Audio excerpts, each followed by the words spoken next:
Namaste, Chachi. How are you? Namaste, beta. I'm good. When did you come from city? Just yesterday. This time you came back after a year. Tell me, what did you bring from the city?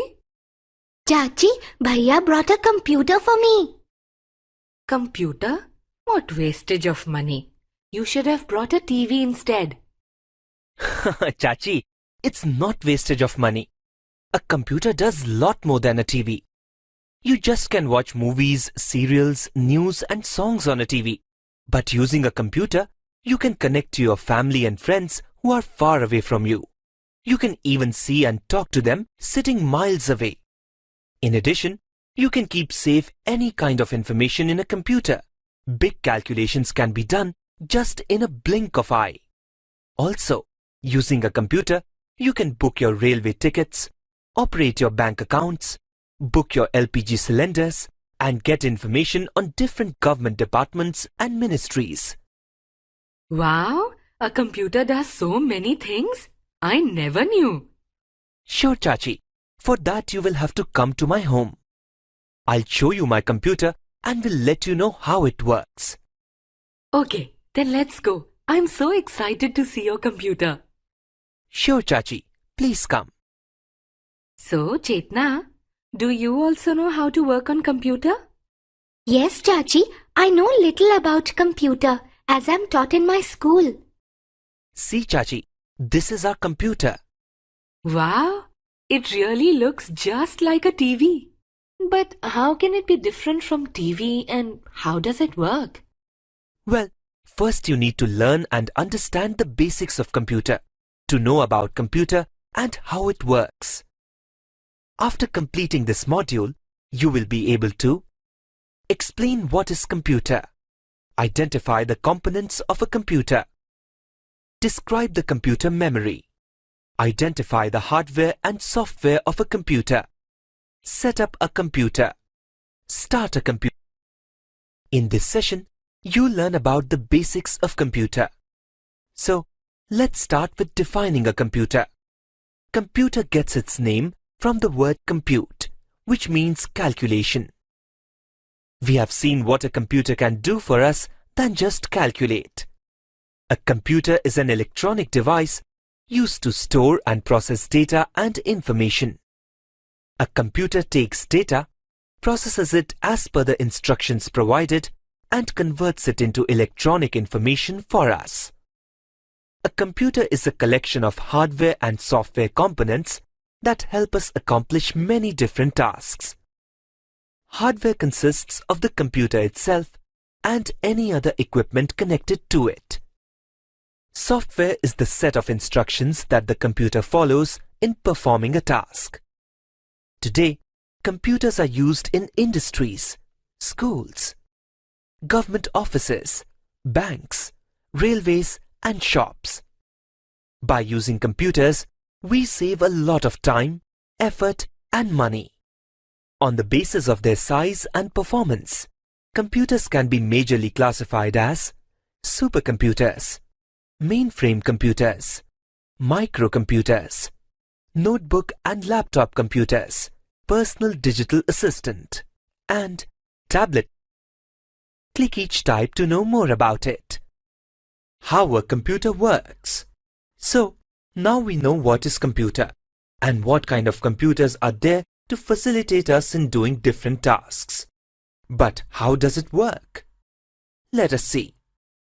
We know that any machine or device works on instructions being provided and gives us the desired output based on the instructions. Similarly, computer also takes instructions. It takes instructions, digits and letters as its inputs. Then, Central Processing Unit or CPU processes these inputs. Finally, computer presents the processed data as a result or output and displays it through monitor, printer, speakers, or projector. Let's understand this with an example. Suppose we need to get the sum of three numbers, 245, 321, and 678 using computer. For this, We provide these three numbers as input to the computer using the keyboard. Then, we instruct computer to provide the sum of these numbers. Computer takes these numbers and the instruction as inputs. Then, these numbers are getting processed in the CPU as per the instruction. And the output or the sum is displayed on the monitor. You can see all these happening in blink of an eye. Read the question and answer. Click on the right option and click Done to complete answering the question. Read the question and answer. Click on the right option and click Done to complete answering the question. Read the question and answer. Click on the right option and click Done to complete answering the question. Computer system is made up of a number of components. These components are input devices, memory devices, and output devices. We have seen that computer takes input to process it and provides output. But how do we provide input to the computer? Let's explore. We give data or instructions to the computer by using input devices. Input devices are those devices that can be used to insert data, instructions, or information into a computer. Keyboard, mouse, joystick, microphone, and scanner are a few input devices.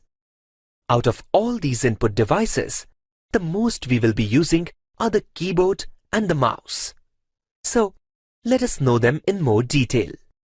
Let us start from the keyboard. Keyboard is used to enter data into a computer.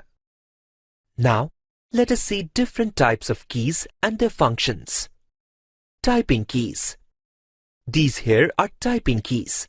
They include the letters, numbers, punctuation, spacebar, and symbols. Control keys. The Control key, Alt key, the Windows logo key, and the Escape key are the control keys. These keys are used alone or in combination with other keys to perform certain actions. Function keys. Function keys are labeled as F1, F2, F3, and so on, up to F12. The functionality of these keys differs from program to program. These keys are used to perform specific actions. Navigation keys. Navigation means locating position. The navigation keys help us to move around in documents, data sheets, presentations, or web pages, and edit text. These include the arrow keys, home, end, page up, page down, delete, and insert. This here is numeric keypad. It is designed like a conventional calculator to input numbers. Now, see this mouse. It is called mouse because it holds the shape of a real mouse. It is interesting how we use a mouse. It needs more skill than using a keyboard. We use mouse to point to and interact with items on our computer screen. Mouse is a pointing device. When we move the mouse, we can see a small moving arrow. This arrow is called the pointer. Using this pointer, we can provide data or instructions to the computer for processing. A mouse has two buttons, a left button and a right button. Mouse also includes a scroll wheel between the buttons to help us scroll through documents and web pages more easily. Another component of a computer is output devices. These devices are used to display the processed data or result to the user. The main output devices are monitor, printer, speaker, headphone, and projector. Let us know more about these output devices. Monitor is the most common output device. A monitor is a screen that is used to display the output, such as text and graphics. Monitors are of two types. cathode ray tube or CRT, and flat panel displays. CRTs are cheaper and have good viewing angle, but they are also bulkier and consume more power. On the other hand, the flat panel displays have no magnetic interference and are lighter. They are also costlier. A printer takes processed data from the computer and generates a hard copy of the same. Printers are commonly used to print text data and images. It converts the soft copy into the hard copy. A soft copy is an electronic copy of some type of data, such as a file or image that is viewed on a computer's display, while a hard copy is the printed copy of that document. There are three main types of computer printers, namely inkjet, laser, and dot matrix. A speaker is an output device through which we can hear sound. Without a speaker, we will not be able to listen to music. Headphones give sound output from the computer. They are similar to speakers, except they are worn on the ears, so only one person can hear the output at a time.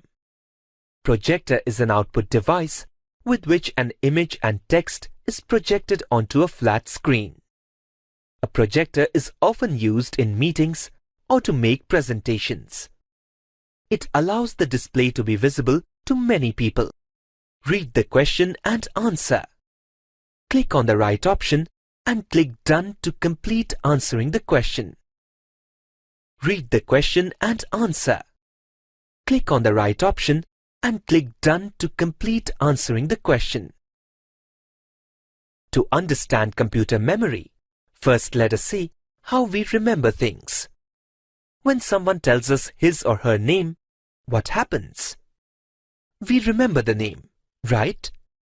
So that when we meet the same person the next time, we call them by their name. So where is the name stored? It is stored in the memory of our brain. When we know something, it is stored in the memory. Similarly, if I ask you a simple question, like how much is 2 plus 2? Can you answer it now?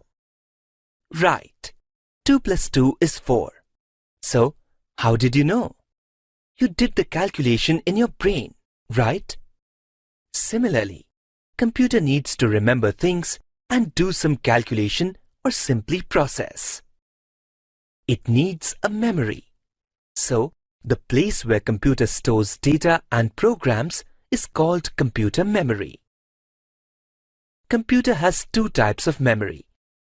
These are primary or main memory and secondary memory. Let me explain computer memory in detail for you. The main memory is very fast and is also called random access memory or RAM. Data and instructions are stored in the main memory, from where it can be retrieved by Central Processing Unit or CPU for processing results. RAM is the memory in which all programs are stored. The speed of the computer depends on RAM. Cache memory is a memory that is a part of RAM and is very near to the processor. It is used to improve processing speed. Primary memory is limited, so to store unlimited data, we use secondary memory. Let us understand why it is secondary. Any data or program that is kept on secondary memory needs to be copied on RAM to get used by the computer. Computer cannot process data directly on secondary memory.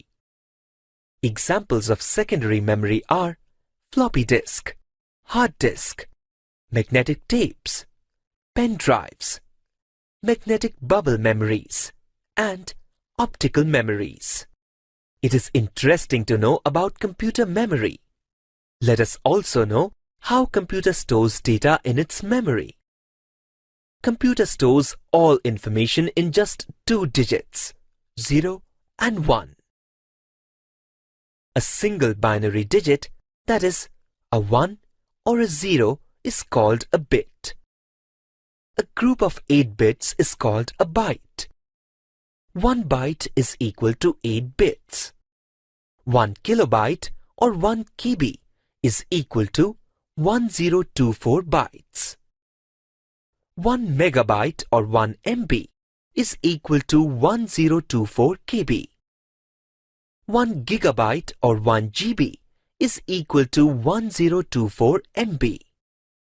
So, now when someone tells you that you have a 2 GB RAM, you know what it means.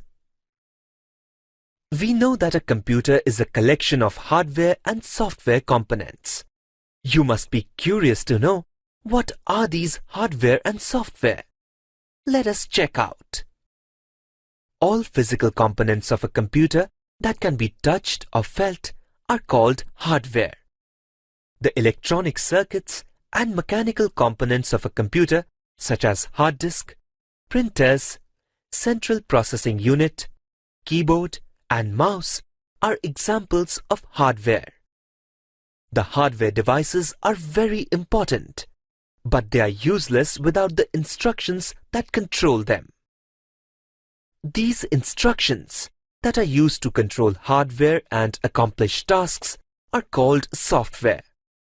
Software is a general term used for computer programs. These programs are planned, step-by-step set of instructions that direct the computer what to do and how to do. Software can be of two types: application software and system software. An application is a job or a task that a user wants to accomplish through a computer. Application software is a program that helps the user to perform a specific task. For example, application software enables a user to write a letter or create a drawing. So, Microsoft Word and Microsoft Paint are the application software. The programs that are directly related to the computer hardware are called system software.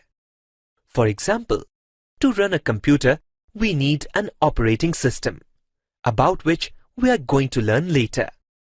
Operating system is system software. Read the question and answer.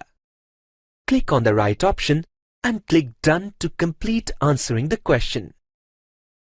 Read the question and answer. Click on the right option and click Done to complete answering the question.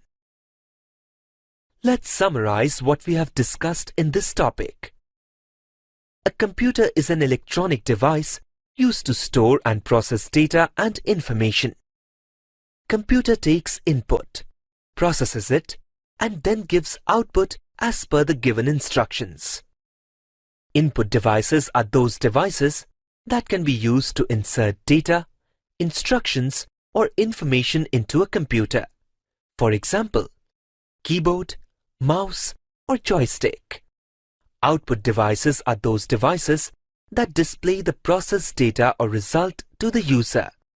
For example, monitor and printer. The place where computer stores data and programs is called computer memory. All physical components of a computer that can be touched or felt are called hardware. The instructions that are used to control hardware and accomplish tasks are called software.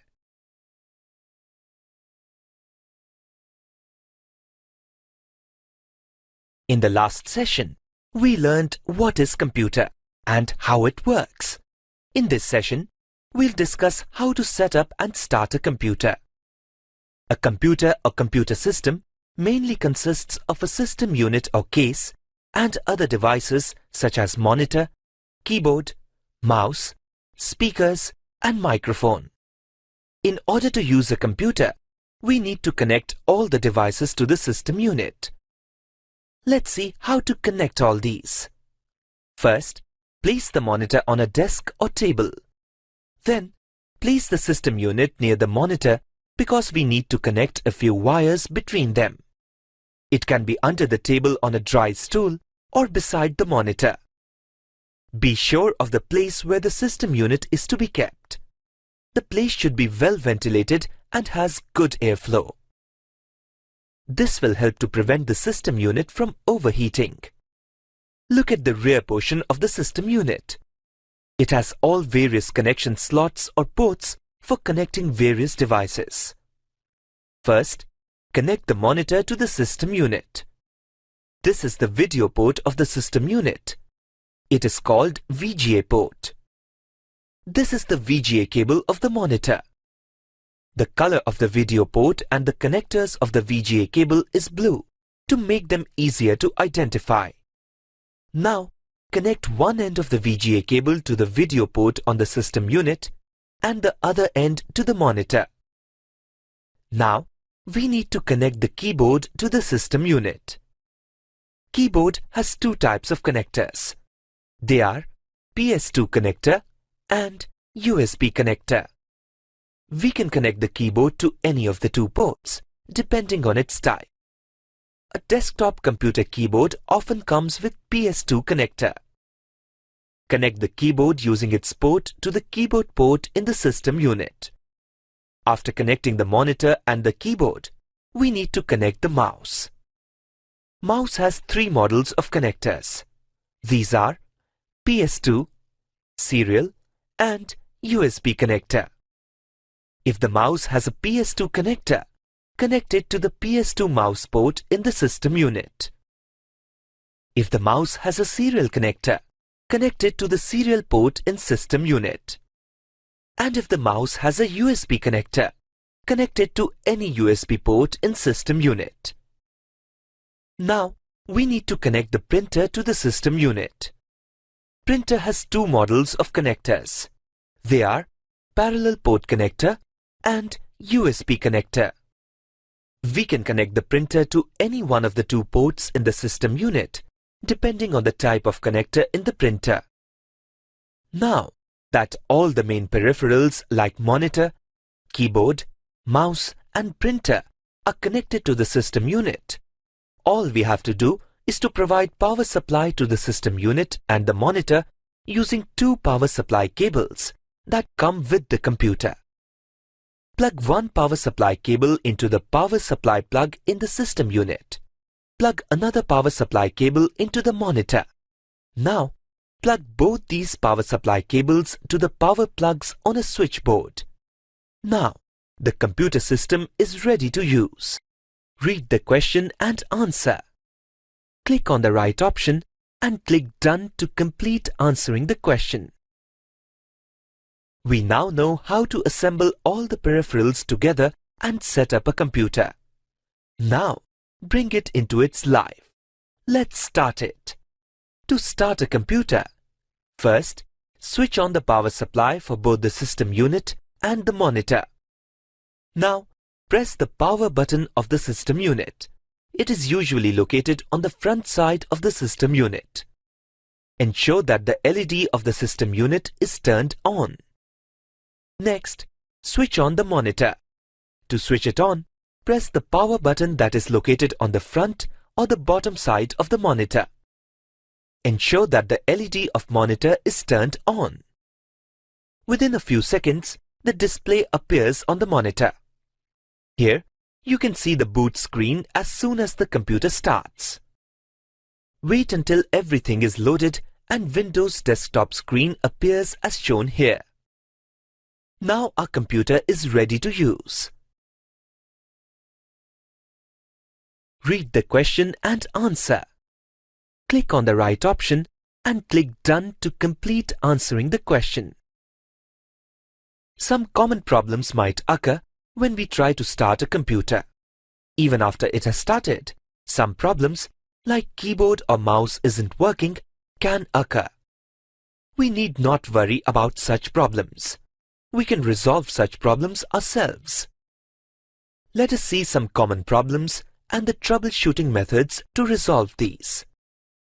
We have switched on the power supply of the system unit and the monitor and pressed the power button on the system unit. Still, the LED of the system unit is not on and the system does not start. In this case, we need to double check if there is any loose connection in cables. It is advised to remove it and plug in again and try repeating the procedure of starting a computer. After starting the computer, if the boot screen doesn't appear on the monitor, Check if the monitor is turned on. Check the connection of the monitor or reconnect. The computer has started, but we are not able to use the keyboard and the mouse. To troubleshoot this problem, we need to check that the keyboard or mouse is connected to the correct port. Check the keyboard or mouse connector for bent, broken, or missing pins. Try reconnecting your keyboard or mouse. Restart your computer and see if that fixes it. Read the question and answer. Click on the right option and click Done to complete answering the question. Let's summarize what we have discussed in this topic. To set up a computer, we need to connect all parts like monitor, keyboard, mouse, and printer to the system unit. To connect a monitor, connect one end of the VGA cable to the video port on the system unit and the other end to the monitor. Connect the keyboard using its port to the keyboard port in the system unit.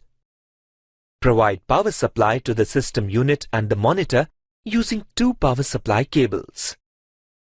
To start a computer, switch on the power supply for both the system unit and the monitor and press the power button of the system unit.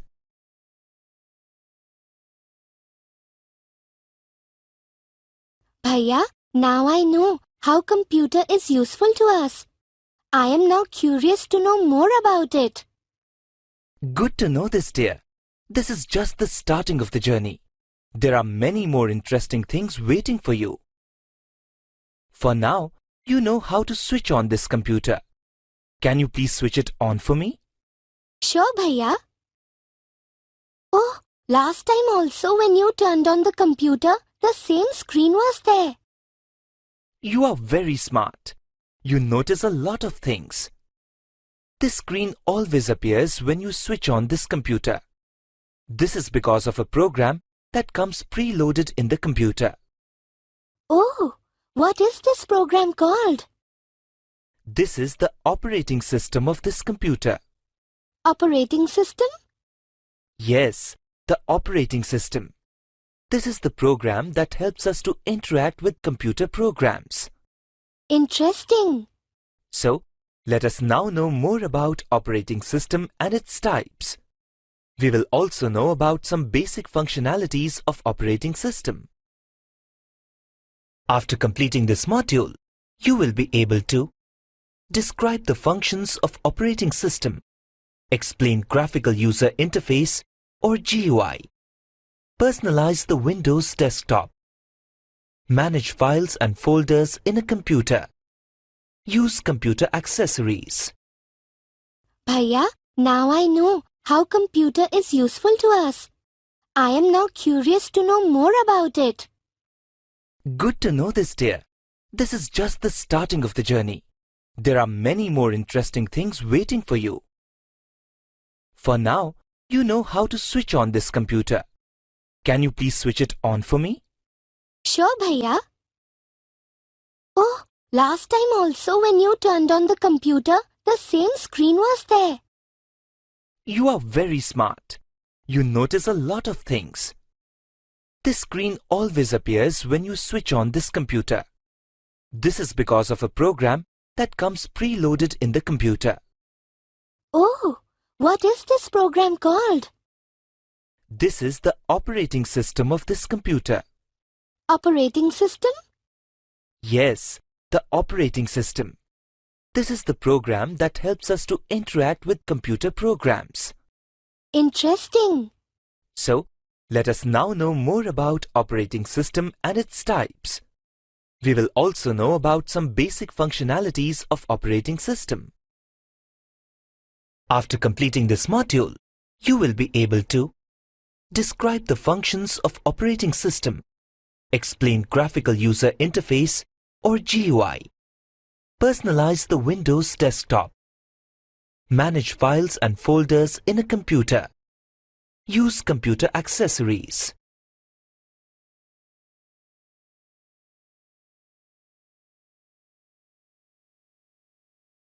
Read the question and answer.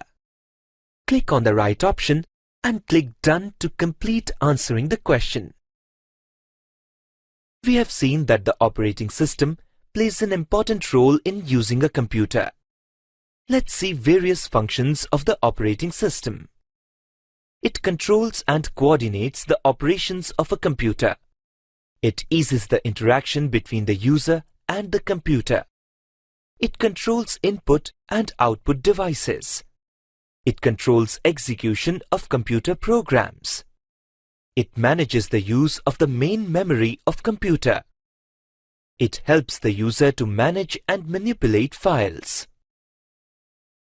So, is the computer useless without the operating system? Exactly. Every computer needs an operating system to function. There are a number of operating systems available today. Some famous ones are Unix, Linux, Windows 9X, Windows XP, Windows NT, Windows 2000, Windows 8, Windows 7, Android, Macintosh OS. All these operating systems have some unique features. Android and Windows 8 are also used in mobile phones. So, now can you guess which operating system are we using in this computer? Right, we are using Windows 7. Windows family of operating systems is the most popular operating system. This is made by the Microsoft Corporation of the United States of America. To know the version of a Windows operating system, go to the desktop and right-click on Computer. Select Properties.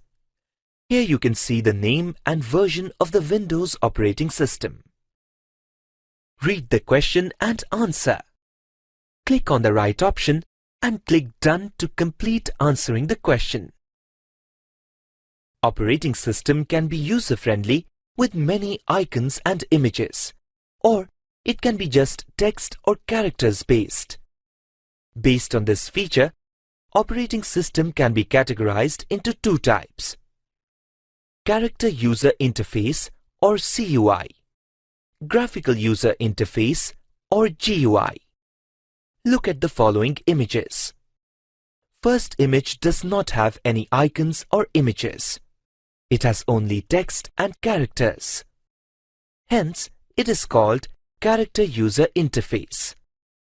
We perform any task on CUI by giving commands in text, such as rename, CLS, CD, MD, and dir, or directory.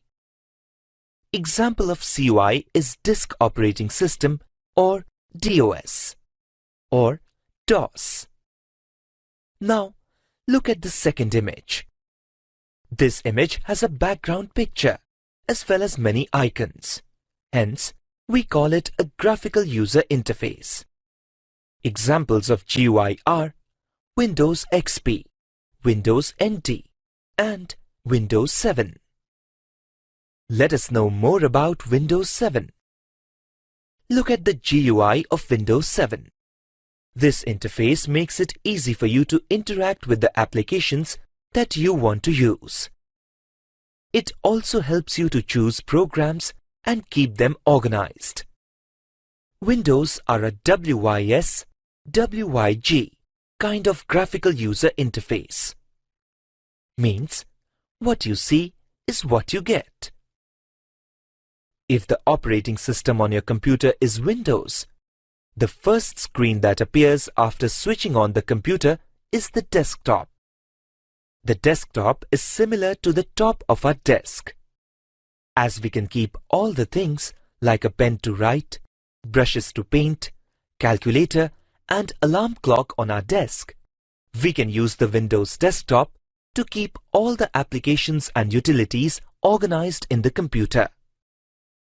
The desktop is divided into two areas: the main area or the desktop and the taskbar.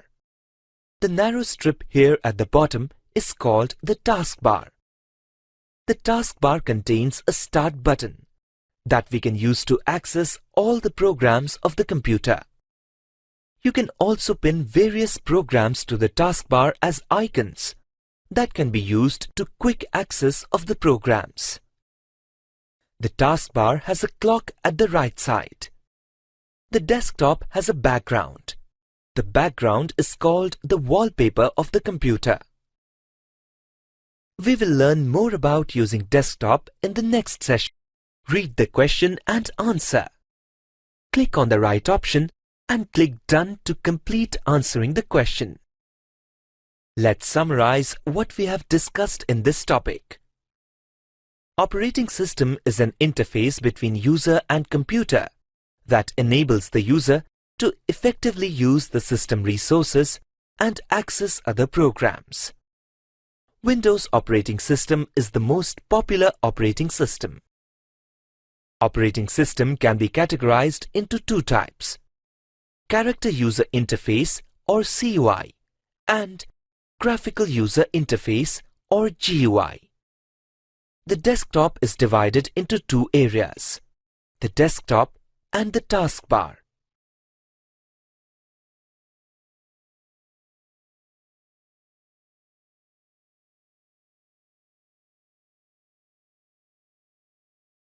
In the last session, we learnt about the graphical user interface. In this session, we'll learn about managing files and folders. Look at this. This is the first screen that we get when we start and log on to our computer. This is called desktop. Look at these small pictures on the desktop. These are called desktop icons. These icons represent shortcuts for files, programs, and folders. With the help of these icons, you can quickly access files, programs, and folders. You can see a horizontal bar at the very bottom of the screen. This bar is called the taskbar. The taskbar also contains many icons and shortcuts. Let's explore all these in more detail. To understand the taskbar, first understand a task. Any work that we perform on a computer is considered as a task. Can you perform multiple tasks at the same time in a computer? Windows 7 is a multitasking operating system, which means it can help us do multiple tasks at a time. In other words, it helps us run more than one program simultaneously. The taskbar displays all the running applications and programs as icons. It also helps you access many applications and programs in the computer through their icons. The taskbar provides an easy way to switch between multiple programs running on the computer. If number of applications are running and there is not enough space available on the taskbar to keep all the icons, then similar type of icons are grouped together. This here on the taskbar is the Start button. You can access programs and other system utilities using the Start button. When you click on the Start button, the Start menu appears, listing various programs installed on the computer. You can use Control Panel in the Start menu to change various hardware and software settings in your computer. You can also use the Help and Support menu item in the Start menu to get any help you need while working with Windows. With the help of Start menu, you can shut down your computer with a click only. You can also log off from the computer, switch between users, restart the computer, and lock the computer using the Start menu. Let us explore the taskbar towards the right. Here is the system clock, which shows current date and time. When you click on the date and time, it displays a calendar with the clock. The taskbar is really helpful in doing tasks with ease, isn't it? Read the question and answer. Click on the right option and click Done to complete answering the question. Read the question and answer. Click on the right option and click Done to complete answering the question. Read the question and answer. Click on the right option and click Done to complete answering the question. Read the question and answer. Click on the right option and click Done to complete answering the question.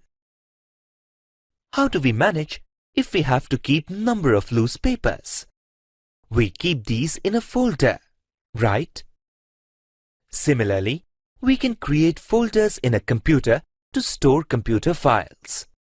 What is a computer file? It is similar to a traditional file that we can find in an office's file cabinet. In computer, any self-contained piece of information that is available to the operating system and individual programs is called a file. A file can be a document, an image, music, or even a movie. To keep several files at one place, we create a folder. Windows Explorer on the computer window helps us manage and view the hierarchy of folders on our computer. We can create a file or folder in any of the drives in the computer. We can create a file or folder in the desktop too. After creating a file or folder, we can rename it, copy and paste it at other location, or simply move from one location in the computer to the other location. We can also delete a file or folder if we don't require it.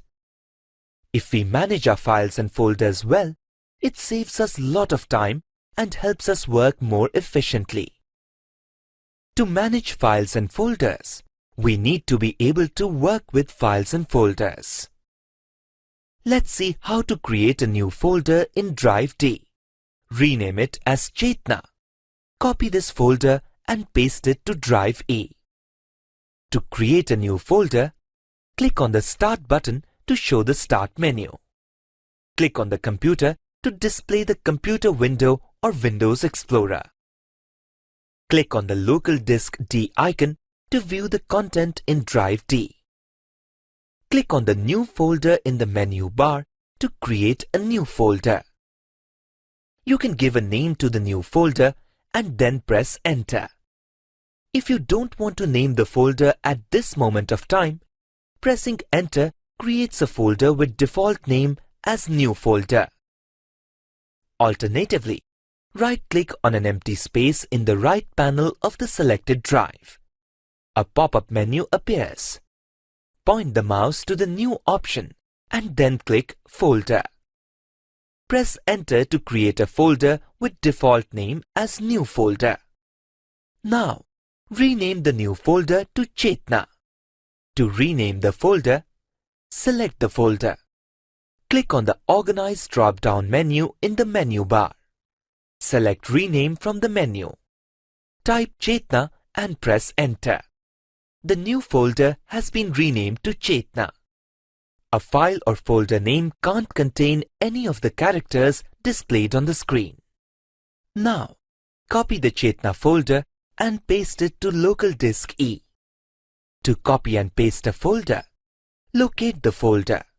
Here, Chetna folder is in Local Disk D. Select the folder. Click on the Organize drop-down menu in the menu bar.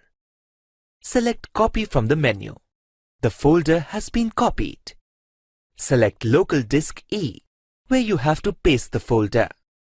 Select Paste from the Organize menu.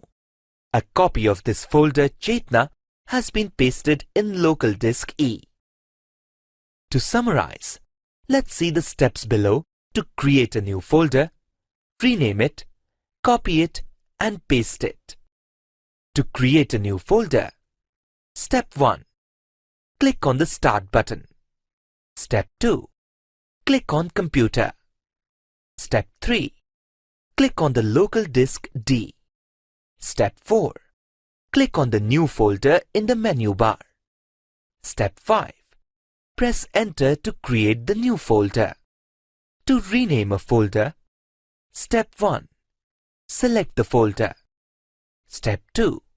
Click on the Organize drop-down menu in the menu bar. Step 3. Select Rename from the menu. Step 4. Type the new name. Step 5. Press Enter. To copy and paste a folder. Step 1. Locate the folder. Step 2. Select the folder. Step 3. Click on the Organize drop-down menu in the menu bar. Step 4. Select Copy from the menu. Step 5. Select the location to paste. Step 6. Select Paste from the Organize menu.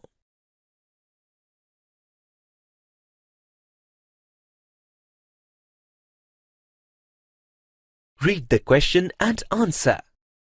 Click on the right option and click Done to complete answering the question.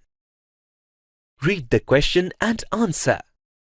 Click on the right option and click Done to complete answering the question. Let's summarize what we have learnt in this topic.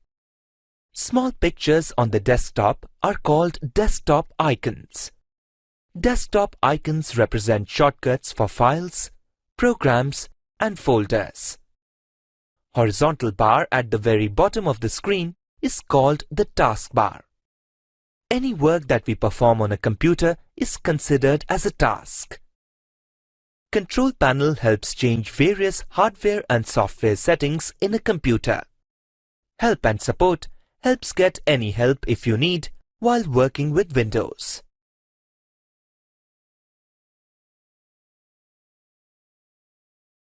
In the last session, we learnt about managing files and folders. In this session, we learn about various accessories of Windows that we can use for creating pictures, performing simple and scientific calculation, and making notes. Windows provides accessories such as Paint, Calculator, and Notepad to help you do all these tasks. To access these accessories in your computer, 1. Click on the Start button on the taskbar. 2. Point the mouse to all programs. 3. Click on Accessories. 4. You can see various accessories are listed here. Click on an accessory to access it. Let us start with Paint. It's fun to create a picture and fill colors to it, isn't it? We can use Paint to create drawings on a blank drawing area or in existing pictures. Paint is used to create, edit, and view pictures. The interesting part is that we can use the self-created pictures in Paint as our desktop background. We can also copy and paste a Paint picture into any other document. Before we start using Paint, let's run or start Paint and know its window. To run Paint, click on the Start button. Point the mouse to all programs. Click on Accessories. Click Paint. The Paint window appears. Alternatively, you can type Paint in the Search Programs and Files text box in the Start menu.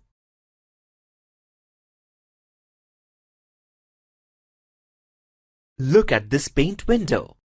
It is divided into 4 major areas: Paint button, Quick Access toolbar, Ribbon, Drawing area. Let's start with Paint button.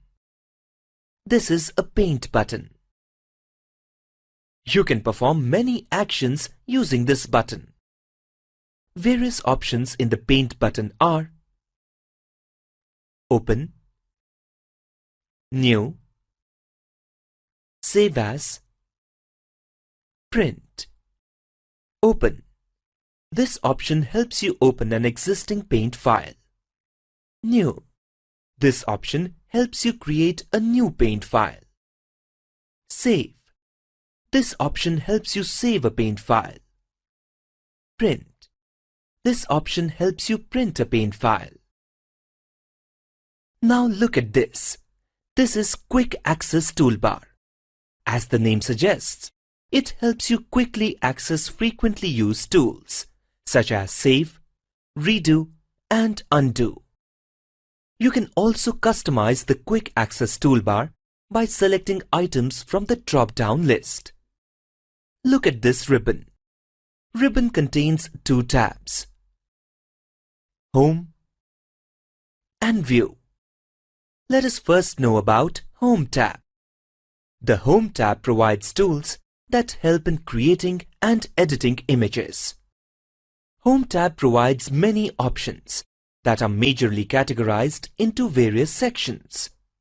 These are Clipboard, Image, Tools, Brushes, Shapes, and Colors. Clipboard has three options: Cut, Copy, and Paste. By using these options, we can cut, copy, and paste a selected object in Paint. These options help you use one object many times in a picture. In the Image section, various options that help you in selecting and editing objects are Select, Crop, Resize, and Rotate. You can use the Select tool to select part of the picture that you want to change. You can use the Crop tool to crop a picture. Cropping helps you edit a picture in a way that only the selected object in the picture is visible. You can use the Resize tool to resize the whole picture, object, or part of a picture. You can use the Rotate tool to rotate the whole picture or a selected part of it. The Tools section provides various tools that you can use to draw and edit a picture. These tools are Pencil, Fill with Color, Text, Eraser, Color Picker, Magnifier. Look at this. The Brushes drop-down menu helps you choose different kinds of brushes to draw a picture. The Shape section provides various shapes that you can use in your picture. It also provides the Line and Curve tools to draw a straight line and a smooth, curved line respectively. The Color section provides variety of colors to choose from while drawing a picture. Now, look at the Drawing area. This area is like a drawing sheet. All drawing, painting, and sketching activities are done in this area. Let us now use these tools and options to create a new picture. Read the question and answer. Click on the right option and click Done to complete answering the question. Read the question and answer. Click on the right option and click Done to complete answering the question. Notepad. What do you do if you want to write someone's phone number and address quickly? Right. You write it on a piece of paper or on a notepad. Similarly, we can write name, phone number, any textual details and information on Notepad. Notepad is another important accessory in computer. Notepad is a text editing program. You can view and edit text files using Notepad. Before we start using Notepad, let's run or start Notepad and know its window. To run Notepad, click on the Start button. Point the mouse to All Programs. Click on Accessories. Click Notepad. The Notepad window appears. Alternatively, you can type Notepad in the Search Programs and Files text box in the Start menu. Look at the Notepad window. It has a blank space where you can write, edit, and view text. Now, look at this strip. This is Menu Bar. The menu bar contains various menu items. These are File, Edit, Format, View, Help. The File menu provides various options. These are New, Open, Save, Save As, Page Setup, Print, and Exit. The Edit menu helps you edit text. It provides various options. These are Undo, Cut, Copy, Paste, Delete, Find, Find Next, Replace, Go To, Select All, Time, and Date. The Format menu helps you format all the text in the document. It has two options. These are Word Wrap, Font. The View menu helps you view the status bar at the bottom of the Notepad window. The Help menu provides two options, View Help and About Notepad. Using the View Help, you can get any help if you need while working with Notepad. Let's start with using Notepad. You can create your instant note using Notepad. Let's see how to create a new text file.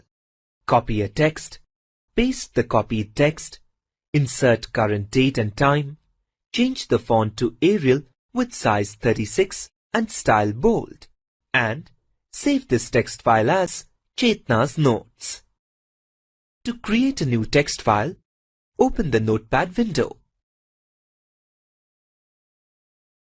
By default, a new text file is displayed. Write text, Chetna is a nice girl.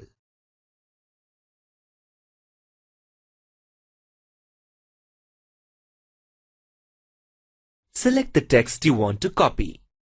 Select entire sentence here.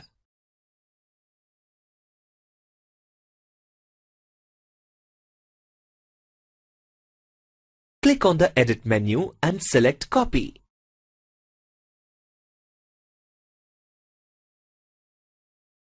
The text or sentence is copied. Put the cursor at the place where you want to paste the copied text. Click on the Edit menu and select Paste. Copied text is pasted at the desired place. Now, insert current date and time. To insert current date and time, click on the Edit menu and select Time Date.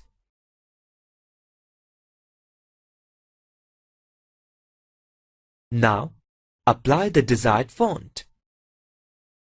To set the font, click on the Format menu and select Font. The Font dialog box appears. Select Arial from the Font combo box. Bold from the Font Style combo box. And 36 from the Size combo box. Click OK to save changes and close the Font dialog box. Now, save this file as Chetna's Notes. To save, click on the File menu and select Save. Save As dialog box appears. Select the desired location and folder and write Chetna's Notes in the File Name combo box.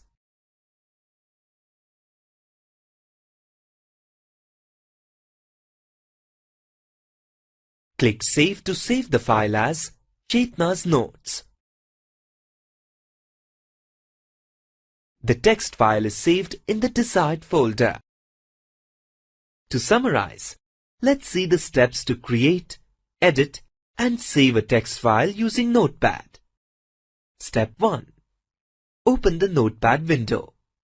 Step 2. Write text, Chetna is a nice girl. Step 3. Select the text you want to copy.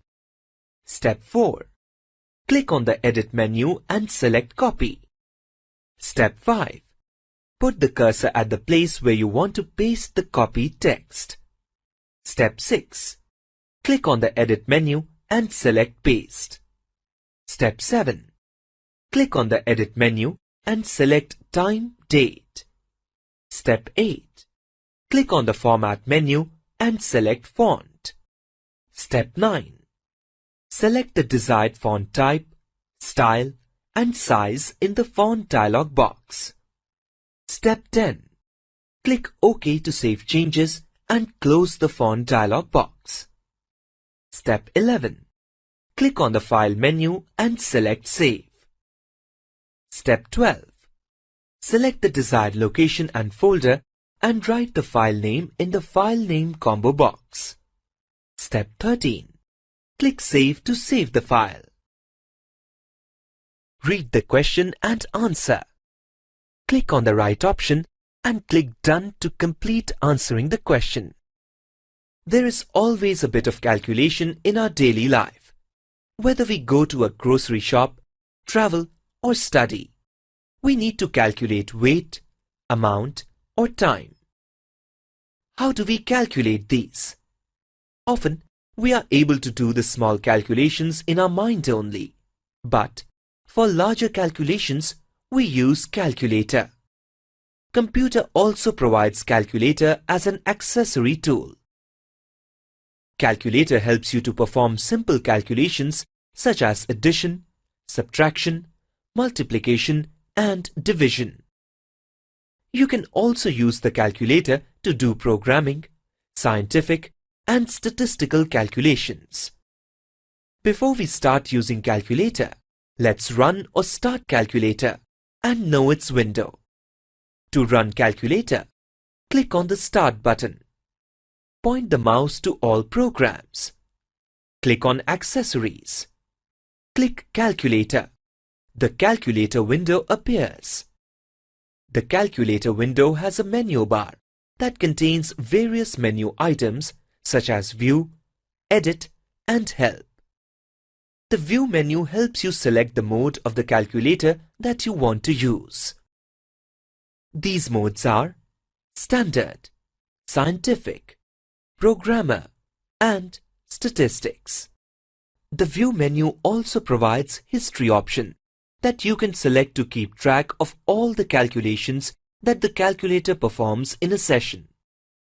This option is available in Standard and Scientific modes only. If you select the Digit grouping option, it inserts a comma after every third digit on the calculator screen.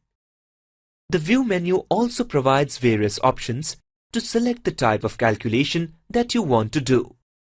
The Edit menu helps you copy digits from the calculator screen and allows you to paste numbers and digits from the clipboard. The Help menu helps you get any help if you need while working with calculator. Click on the calculator's keypad to input numbers and operations. Alternatively, you can use computer's keyboard to input numbers and operations. The result is displayed on the calculator screen. It's as easy as using a physical calculator. Read the question and answer. Click on the right option and click Done to complete answering the question. Let's summarize what we have learned in this topic. Paint is used to create, edit, and view pictures. We can also copy and paste a paint picture into any other document. Paint window is divided into 4 major areas. These are Paint button, Quick Access toolbar, Ribbon, and Drawing area. Notepad is a text editing program. You can view and edit text files using Notepad. Calculator helps you to perform simple calculations such as addition, subtraction, multiplication, and division. You can also use the calculator to do programming, scientific, and statistical calculations.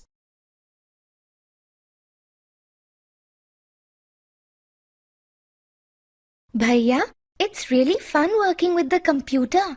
I can spend a lot of time in working and practicing on it. So, who is prohibiting you from practicing? You can practice anytime. Yes, I would do it, but not today. Why? What happened? I have got lots of assignments from school today, and I have to submit these by tomorrow. Let me work on these assignments. Sure. But can I see the assignments? Sure. Oh, you have to create assignments with pictures, graphs, and some stylized text also. This is really exciting. Yes, it is. But I would need to work overnight to complete it. My dear sister, you don't need to worry. Your computer can help you complete this like a magic. Really? How can I use my computer to get my assignments done quickly? This computer has a word processing program or software that you can use to create documents as you desire. Interesting. What is this program called? This is called Microsoft Word or MS Word. Let's learn about MS Word. After completing this module, you will be able to identify MS Word as a word processor, explain MS Word window, use MS Word to create, edit, and format documents.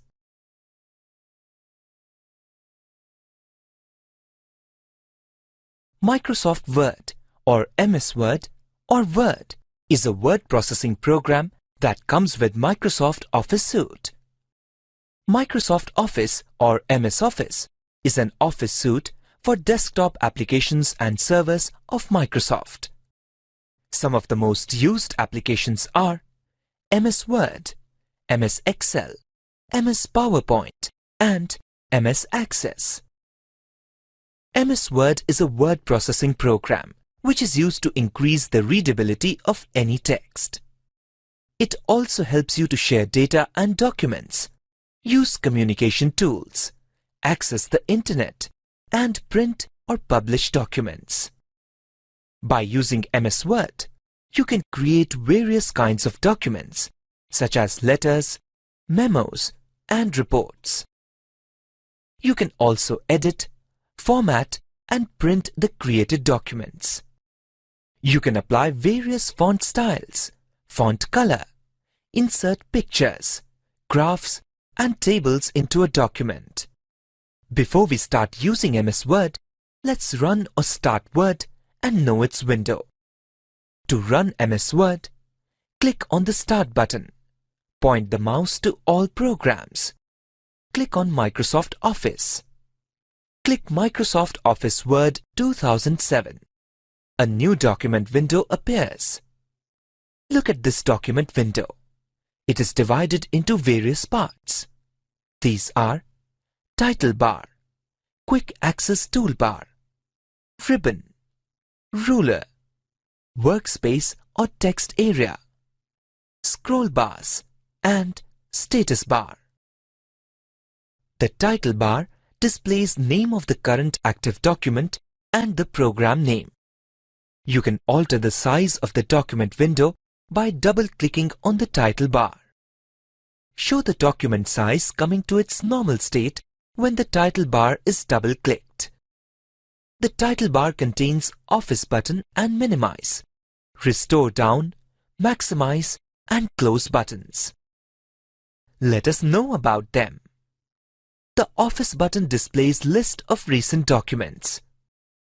You can click on the name of a document in the list to access it quickly. The Office button provides various options as displayed on the screen. You can use these options to create, open, save, print, or publish a document. The Minimize button minimizes or reduces the document window to a taskbar icon. By clicking on the icon, you can restore the window to its previous state. Restore Down button restores the document window to its original size before full screen. Maximize button helps you maximize the document window to full screen. Close button helps you close the document window and exit the Word application. As the name suggests, Quick Access Toolbar helps you to quickly access frequently used tools, such as Save, Redo, and Undo. You can also customize the Quick Access Toolbar by selecting items from the drop-down list.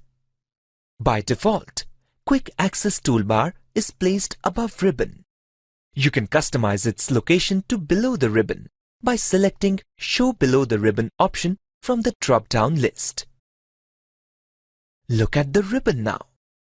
Various menu items are arranged at the top of the ribbon as tabs. Clicking a tab displays all related menu options in various groups. Within each group, you can find related menu buttons. Below the ribbon, you can find the ruler. The ruler helps you measure and line up objects in the document quickly. If the ruler is not visible, click the View tab and select the ruler checkbox. The ruler appears below the ribbon. Look at this white space. This is the workspace or text area where you can create document. Look at the horizontal and vertical scroll bars. These help you move up, down, and across your document. The status bar is located at the bottom of the document window. It displays information such as the current page and number of words in the currently active document. You can customize the information that you want to be displayed on the status bar. To customize, right-click on the status bar and select the options you want from the Customize Status Bar menu. Read the question and answer.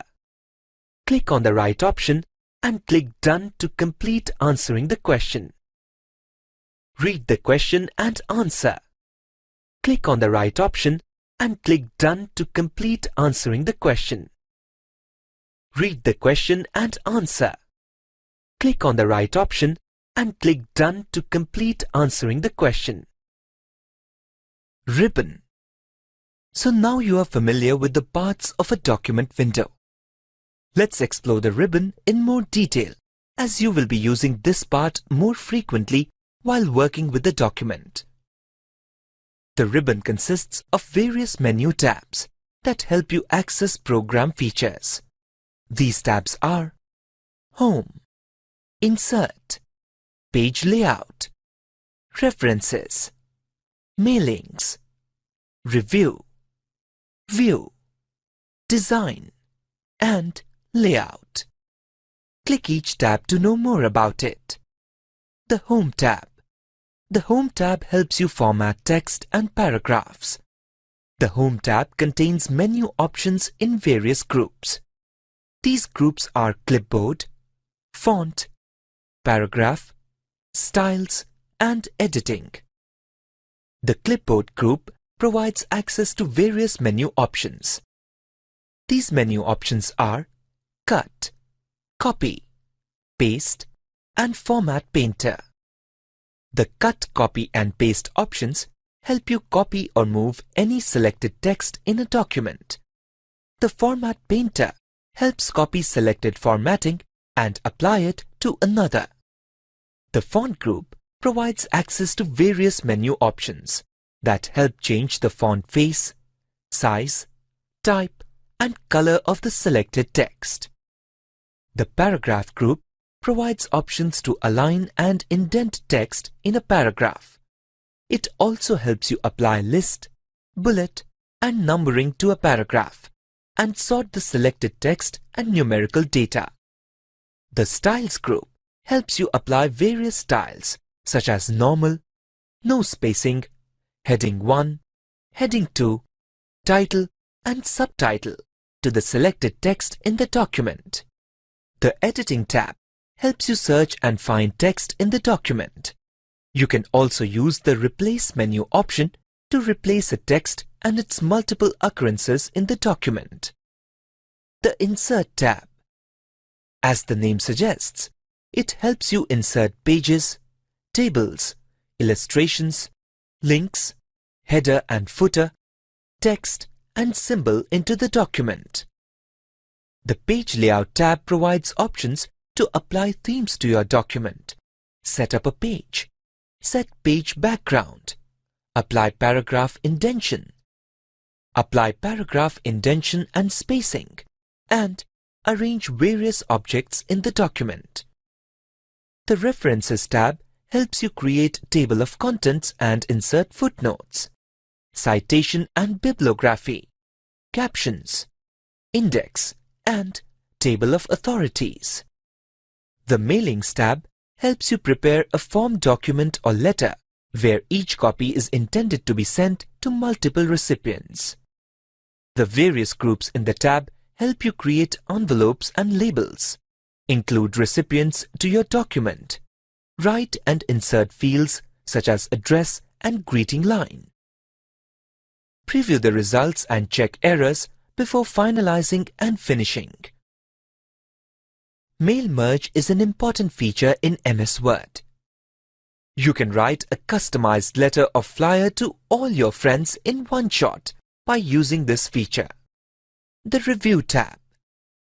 The Review tab provides various options for proofing the document, inserting, deleting, and navigating through the contents in the document, tracking changes in the document, viewing and navigating through the changes in the document, comparing multiple versions of a document, and protecting the document. The View tab. The View tab helps you in working with views of the document. You can change the views of the document using options in the Document Views group. The View tab also helps you show or hide ruler, grid lines, message bar, document map, and thumbnails. The Zoom group helps you view the document in a particular size. The Window group helps you arrange various document windows open in the application. The Design tab. The Design tab helps you apply various styles to the table in the document. The Layout tab. The Layout tab helps work with table. It helps you view properties of the table and work with rows and columns of the table. Read the question and answer. Click on the right option and click Done to complete answering the question. Read the question and answer. Click on the right option and click Done to complete answering the question.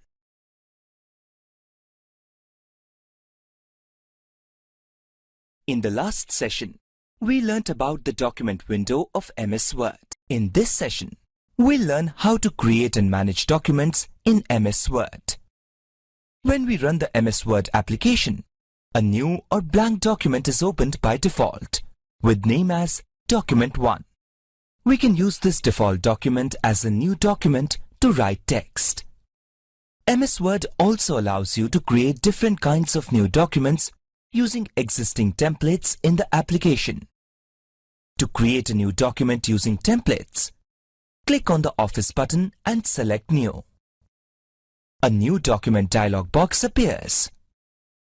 This dialog box is divided into 3 sections. The leftmost section lists various types of templates. The middle section lists and displays all the available templates of the selected type. And the third and the last section provides preview of the selected template. Select a template from the New Document dialog box.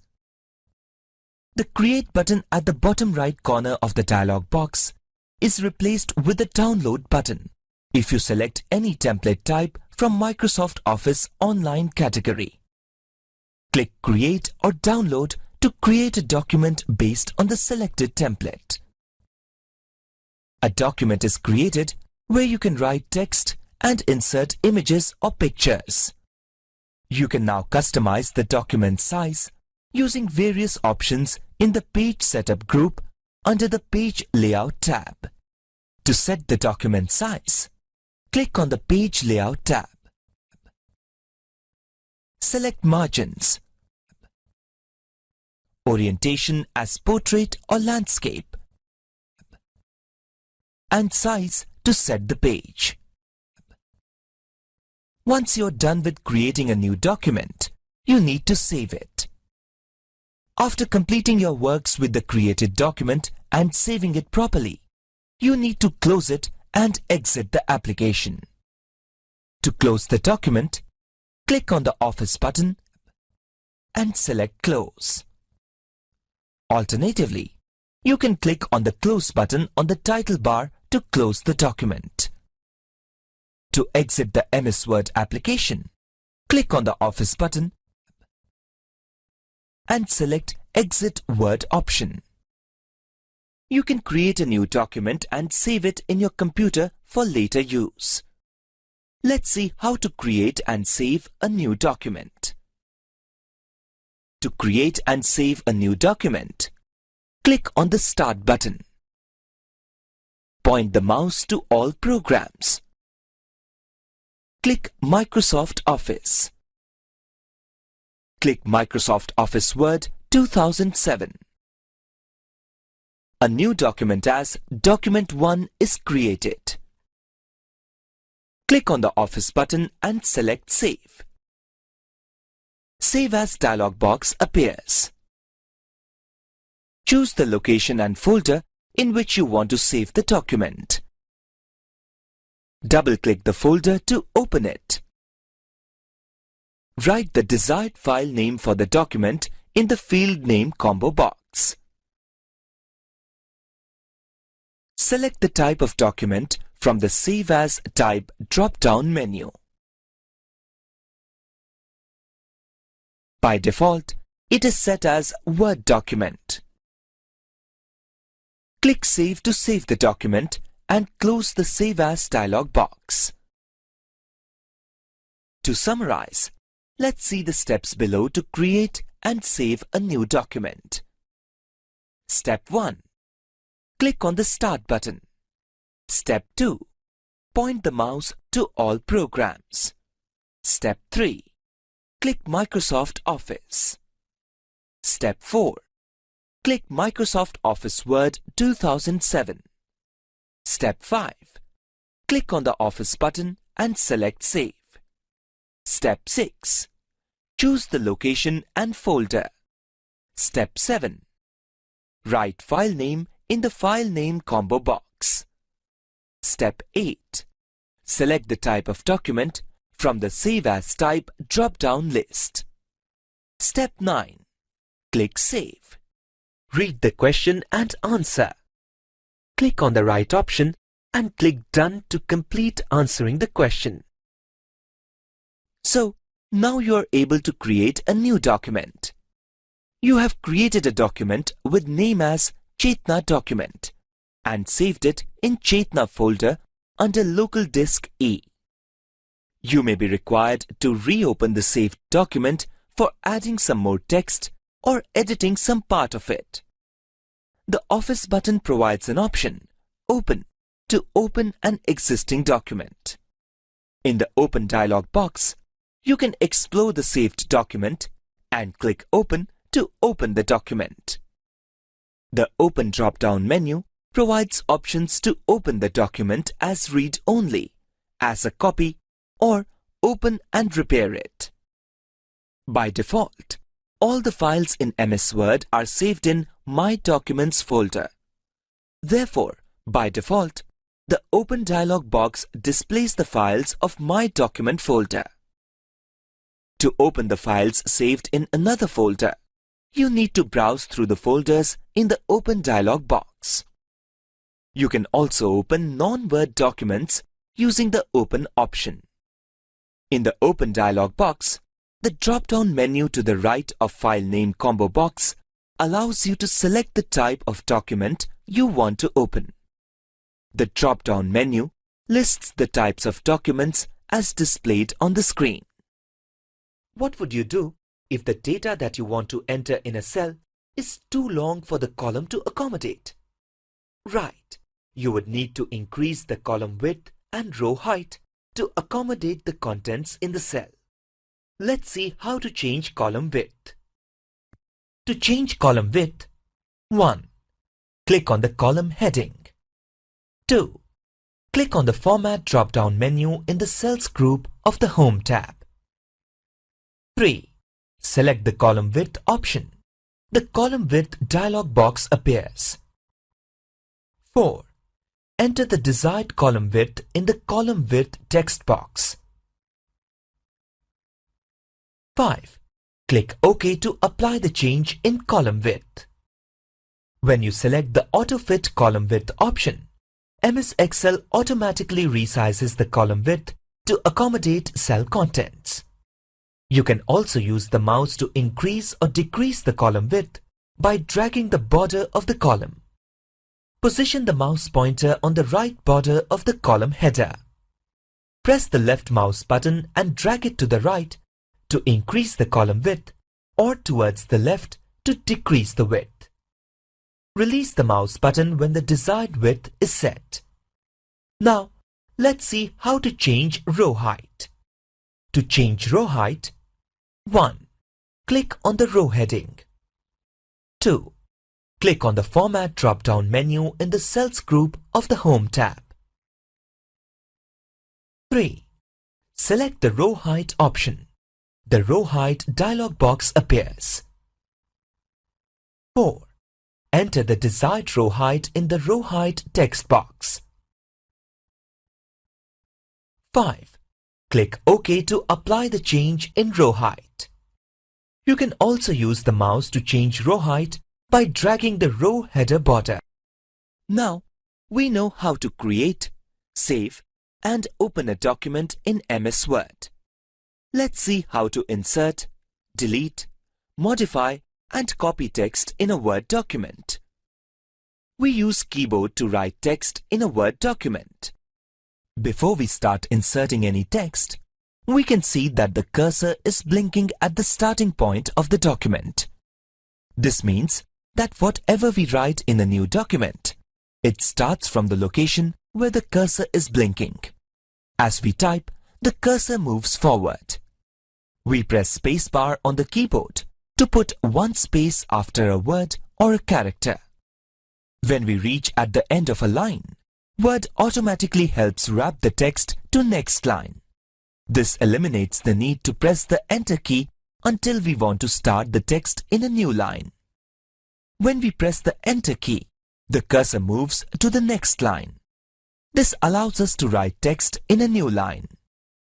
We can also insert pages, table, illustrations, links, header and footer, symbols, and other objects like word art, text box, and date and time using the Insert menu of the ribbon.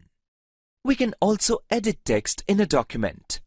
To edit text, we must move the cursor to the place where we want to make the changes. The arrow keys help us move around in a document. The table displayed on the screen lists various arrow keys and their functions. Close the table to continue.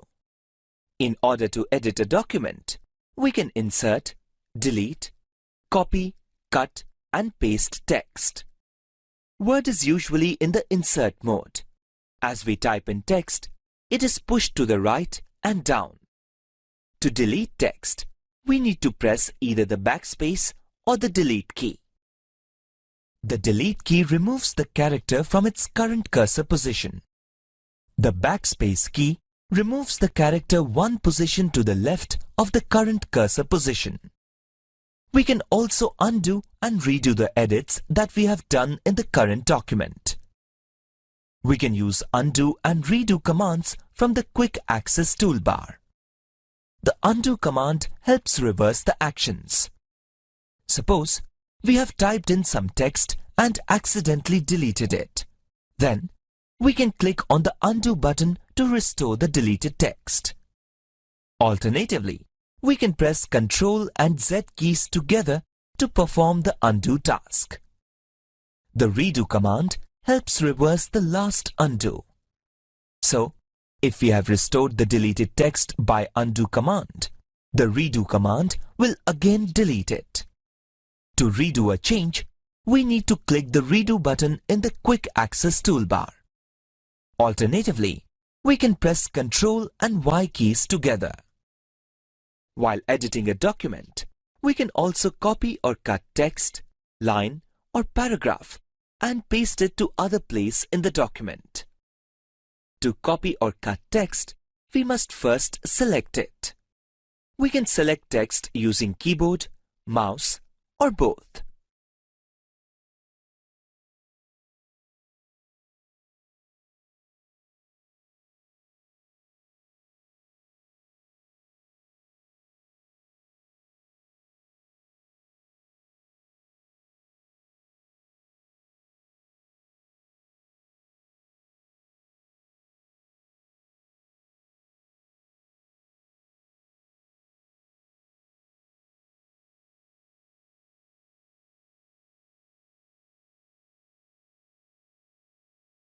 To select single word, let's see how We can to move point the text mouse to from the one word place and to double another. click. To move text, select the text that you want to move. Click on the Cut option from the Home menu of the ribbon. Place the cursor where you want the text to be pasted. Click on the Paste option to paste the cut text. The Paste option provides options to paste only the values of formatting or paste the text as hyperlink. Similarly, we can copy text to another place of the same document or in a different document. To copy text, select the text to be copied. Click on the Copy option from the Home menu of the ribbon. Place the cursor to the point where you want to paste the copied text. Click on the Paste option. The copied text gets pasted here. So, we have seen how Word allows you to edit text in a document by using various options and read the question and answer. Click on the right option and click Done to complete answering the question. Read the question and answer. Click on the right option and click Done to complete answering the question. Read the question and answer. Click on the right option and click Done to complete answering the question. Once we have written text in a document, we can format it to appear in a more elegant or stylish manner. Formatting text includes selecting fonts, changing case, aligning text, indenting paragraphs, and applying bullets and numbers. Font is the style or manner in which text is displayed in a Word document. A font has face, size, style, and color as its attributes. We can select or change these attributes to change the appearance of text in a document. We need to select the text first to apply various fonts attributes to it. Then, we can use the various toolbar buttons and options in the font group to apply these. We can select a font face from the font face drop-down list as displayed on the screen. Similarly, we can select or change the font size using the font size drop-down menu. We can change the font style of the selected text to bold, italic, and underline by clicking on the font style toolbar buttons. We can also change the color of the selected text by selecting a color from the font color drop-down menu. Word also allows us to change the case of the selected text. To change the case of a text, first we need to select the text and then click on the Change Case drop-down menu to select a case option. The drop-down menu provides various case options as displayed on the screen. The sentence case capitalizes only the first letter in the selected sentences. The lowercase corrects all the selected text to lowercase letters. The uppercase converts all the selected text to uppercase letters. The title case converts first character of each word to uppercase letter. The toggle case changes uppercase to lowercase and lowercase to uppercase in all the selected text. Alignment helps us organize text in a document. In a Word document, we can left align, right align, center align, and justify the text to enhance the readability. Text is aligned to the margins. We can align text in a document by using these formatting toolbar buttons in the paragraph group under the Home menu of the ribbon. In a Word document, each time we press the Enter key, it creates a new paragraph. We can indent paragraphs to make the text more readable in a document. Indents increase the white space from the margin and decrease the text area for specific paragraphs. We can use these increase and decrease indent toolbar buttons in the paragraph group to increase or decrease the indent level of the paragraph. We often need to make bulleted or numbered lists in a document. We can do this by using the bullets and numbering toolbar options in the paragraph group. We can also change the bullet style and numbering formats by selecting a style or format from its respective drop-down menu. It is interesting to know that we can select a set of format styles of text or a paragraph and apply it to another text or paragraph using the Format Painter. So, we have seen how various formatting options help us make our document look more eye-catching and increase its readability. Read the question and answer. Click on the right option and click Done to complete answering the question. You have written text in a document, and now you want to format text in the document. In order to format the text, you want to select font, change case, align text, indent paragraph, and apply bullets and numbers to the list. Let's see how to format text in the document. To change or select font, select the text or the paragraph to be formatted. Click on the Font drop-down menu in the Font group of Home menu. Select a font that you want to apply for the selected text. In this case, Arial has been selected. Click on the Font Size drop-down menu. Select a font size for the selected text. Here, font size 14 has been selected. Click on the Bold toolbar button to make the selected text in bold font. Click on the Font Color drop-down menu to select a color of the selected text. Select a color from the displayed list of colors. Blue color has been selected here for the text. To change case of the selected text, click on the Change Case drop-down menu. Select the case that you want to apply for the selected text. Uppercase has been selected here. To align text, click on the required Align Text toolbar button in the paragraph group. Text has been centrally aligned here. To indent a paragraph, click on the Increase Indent toolbar button to increase the indent level of the paragraph. Click on the Decrease Indent toolbar button to decrease the indent level of the paragraph. To create a bulleted list, click on the Bullets drop-down menu. Select a bullet style from the list that you want to apply for the list. To create a numbered list, click on the Numbering drop-down menu. Select a numbering format from the list that you want to apply for the list. To summarize, let's see the steps below to format text in a document. Step 1. Select the text or the paragraph to be formatted. Step 2. Click on the Font drop-down menu. Step 3. Select a font from the list. Step 4. Click on the Font Size drop-down menu. Step 5. Select a font size. Step 6. Click on the Bold toolbar button to make the selected text in bold font. Step 7. Click on the Font Color drop-down menu. Step 8.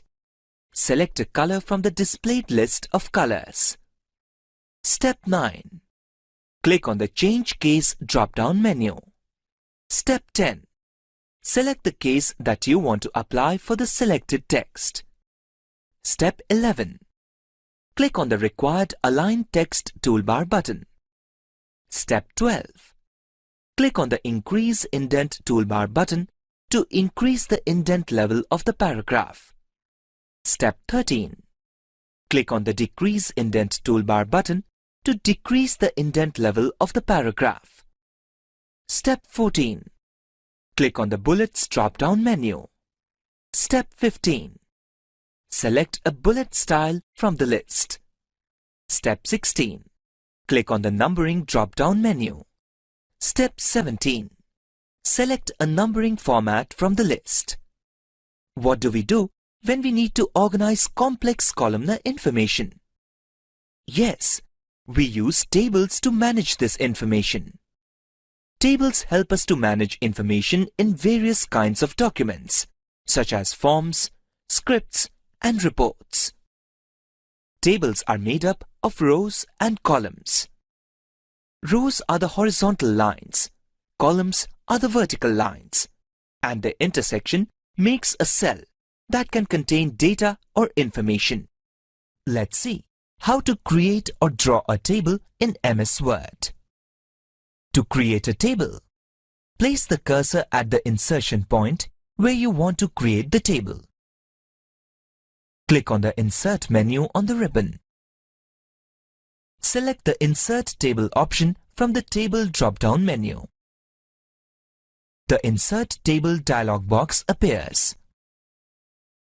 Select or write the desired number of columns and rows in the table. Click OK to create the table and close the Insert Table dialog box. Alternatively, click on the Table drop-down menu in the toolbar and drag the mouse over the palette to create a table with the highlighted number of rows and columns. Once you have created a table, you can change cell as well as the rows and column width and height. To change width and height of the cell, rows and columns, place the cursor on the cell, row or column and right-click. A pop-up menu appears. Click on the Table Properties option. The Table Properties dialog box appears. The Table tab provides various options to set the table size and align table to the text. Clicking on the Borders and Shading button displays Borders and Shading dialog box that helps you set borders to the table and page. The Shading tab on the Borders and Shading dialog box allows you to fill color to the table. The Row tab of the Table Properties dialog box allows you to set row height of the selected row. The Column tab of the Table Properties dialog box allows you to set column width of the selected column. The Cell tab helps you set the cell width of the table. You can also delete or insert rows and columns in a table as per your requirement. To insert rows and columns, place the cursor in the row or column where you want to insert new row or column. Right-click to invoke the shortcut menu. Point the mouse to Insert option. Select one of the options to insert rows, columns, and cells from the list displayed. To delete cells, rows, and columns, place the cursor in the row or column to be deleted. Right-click and select Delete Cells to display Delete Cells dialog box. Select one of the given options as required to delete the cell, row, or column. So, we have seen how we can create and use table to arrange information in a better and effective way. MS Word also provides various utility options, such as proofing and tracking, to help us review and track changes made in a document. The Review menu in the ribbon provides options to proof, mark comments, track changes, and work with changes in a document. The proofing group of the review menu has many options, such as spelling and grammar, thesaurus, and translate, that help us proof text in a document. Word automatically checks the spelling and grammar as we type. Spelling errors are displayed with a red wavy line under the incorrectly spelled word. Grammar errors are displayed with a green wavy line under the error. To spell check the entire document, click on the Spelling and Grammar option in the Proofing group under the Review menu. Spelling and Grammar dialog box appears. The dialog box displays the errors and provides suggestions to the errors. We can change the misspelled words to the suggestion or ignore it. To spell check part of a document, select the text or the part and then click on the Spelling and Grammar option.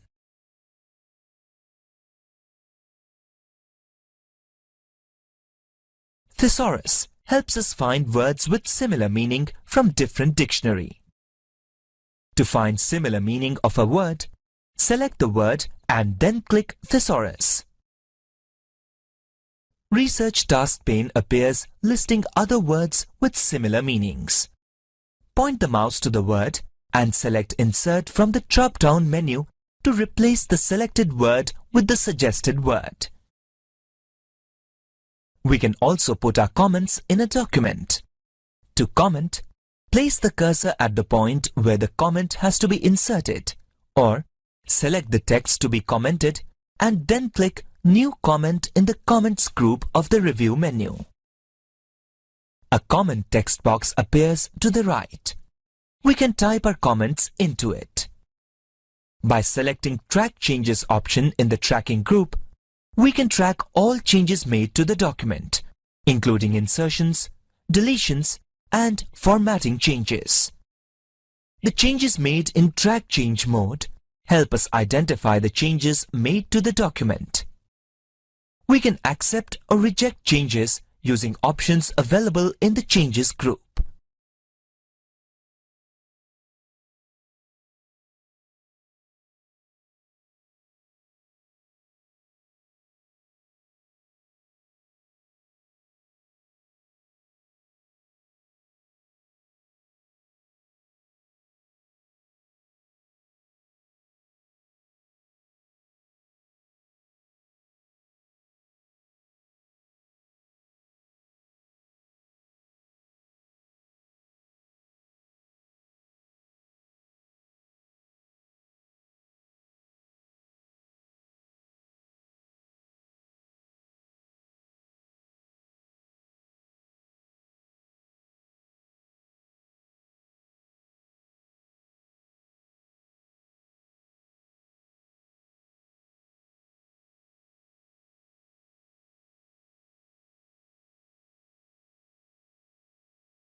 Let's summarize what we have discussed in this topic.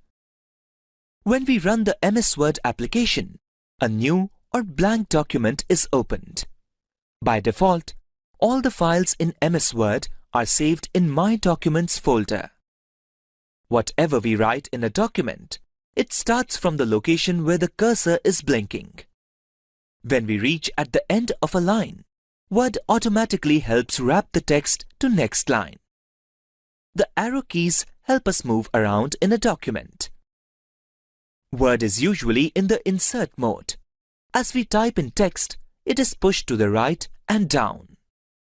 Font is the style or manner in which text is displayed in a Word document. Tables help us to manage information in various kinds of documents, such as forms, scripts, and reports.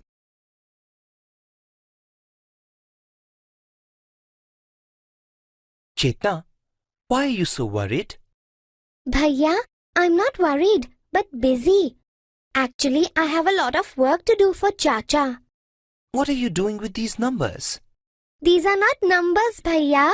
This is the record of creditors and debtors of Chacha's grocery shop. People take lots of goods on credit, due to which He has to keep record of the amount. Some of them pay part of it, then again, he needs to carry forward the remaining amount to the next month. Very confusing and untidy. He has asked me to calculate and prepare this record. Oh, I know. These are ledger books. You are very smart. You know everything, but pretend to be ignorant. No, I'm not. But surely I can help you working with this data in an easy way. Oh, really? I know you would suggest me to use computer for this. Yes, again, there is an application or software that helps us work with such kind of data with an ease. What is this software called? This is called Microsoft Excel. Let's learn about it. After completing this module, you will be able to identify MS Excel as an electronic spreadsheet.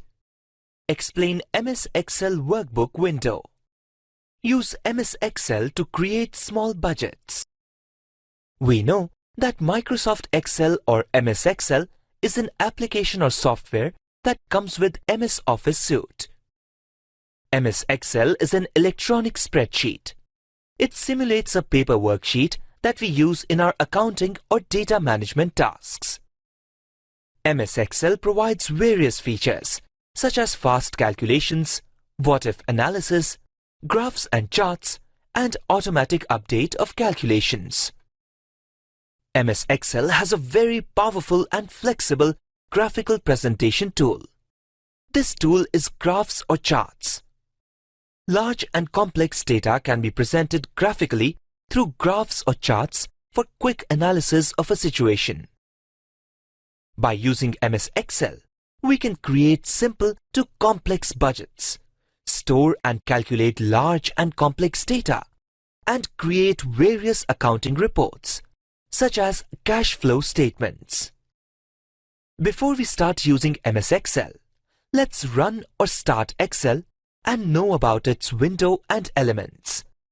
To run MS Excel, click on the Start button. Point the mouse to All Programs. Click on Microsoft Office. Click Microsoft Office Excel 2007. A new workbook is created with default name as Book 1. A workbook window has various parts common to other Microsoft Office applications such as MS Word, with some menus specific to MS Excel. It is the workbook where Excel stores all its data. It is a collection of various worksheets, each of which can store data. A worksheet in Excel is made up of rows and columns. Each worksheet has as many as 65,536 rows and 256 columns. By default, a new workbook has 3 worksheets. The name of a worksheet appears on its Sheet tab at the bottom of the screen. By default, the name is Sheet 1, Sheet 2, and Sheet 3. We can rename these worksheets as per our requirements for easy identification of the worksheets. For example, we can rename worksheets to List of Creditors, List of Debtors, and Items Sold. To rename a sheet, double-click the Sheet tab that you want to rename. The existing name in the Sheet tab gets selected. Write the new name that replaces the existing name. Alternatively, right-click on the Sheet tab that you want to rename. Select Rename from the shortcut pop-up. The existing name in the Sheet tab gets selected. Write the new name that replaces the existing name. We may require more than 3 worksheets in a workbook. MS Excel allows you to add or insert new worksheets either at the end of worksheets or before or after an existing worksheet. To quickly insert a new worksheet at the end of the existing worksheets, click on the Insert Worksheet tab at the end of the sheet tabs. A new worksheet with its default name is inserted at the end of existing worksheets. To insert a new worksheet before an existing worksheet, select the worksheet. Click Insert in the Cells group of the Home tab. Click Insert Sheet. A new worksheet with its default name is inserted. You can also right-click on an existing sheet tab and then click Insert. Insert dialog box appears. Click Worksheet and then click OK on the General tab to insert a new worksheet. You can also insert multiple worksheets at once. To insert multiple worksheets at once, hold down the Shift key on the keyboard and then select the same number of existing sheet tabs of the worksheets that you want to insert in the open workbook. For example, if you want to add 3 new worksheets, select 3 sheet tabs of existing worksheets. Click on the Insert drop-down menu in the Cells group of the Home tab. Click Insert Sheet. The same number of worksheets are inserted that you have selected. You can also right-click the selected sheet tabs and then click Insert. Insert dialog box appears. Click Worksheet and then click OK on the General tab. The same number of worksheets are inserted that you have selected. After creating a new workbook with desired number of worksheets, you need to save it with appropriate name for later use. Read the question and answer. Click on the right option and click Done to complete answering the question. Let's see how to create a new workbook, insert a new worksheet at the end of existing worksheets, rename Sheet 1 and save the workbook. To create a new workbook, click on the Start button. Point the mouse to all programs. Click Microsoft Office. Click Microsoft Office Excel 2007. A new workbook as Book 1 is created.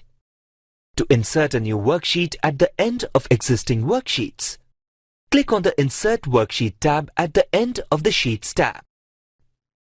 A new worksheet with its default name is inserted at the end of existing worksheets. To rename Sheet 1, double-click the Sheet 1 tab. Type the desired name for Sheet 1. To save the workbook, click on the Office button and select Save. Save As dialog box appears. Choose the location and folder in which you want to save the workbook. Double-click the folder to open it.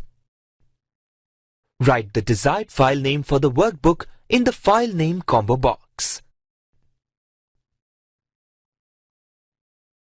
Select the type of workbook from the Save As Type drop-down menu. By default, it is set as Excel Workbook. Click Save to save the workbook and close the Save As dialog box. To summarize, let's see the steps below to create a new workbook, insert a new worksheet, rename a worksheet, and save the workbook. Step 1. Click on the Start button. Step 2. Point the mouse to all programs. Step 3. Click Microsoft Office. Step 4. Click Microsoft Office Excel 2007. Step 5. Click on the Insert Worksheet tab at the end of the Sheet tabs. Step 6. Double-click the Sheet 1 tab. Step 7. Type the desired name for Sheet 1. Step 8. Click on the Office button and select Save. Step 9. Choose the location and folder. Step 10. Write file name in the File Name combo box. Step 11. Select the type of the workbook from the Save As Type drop-down list. Step 12. Click Save.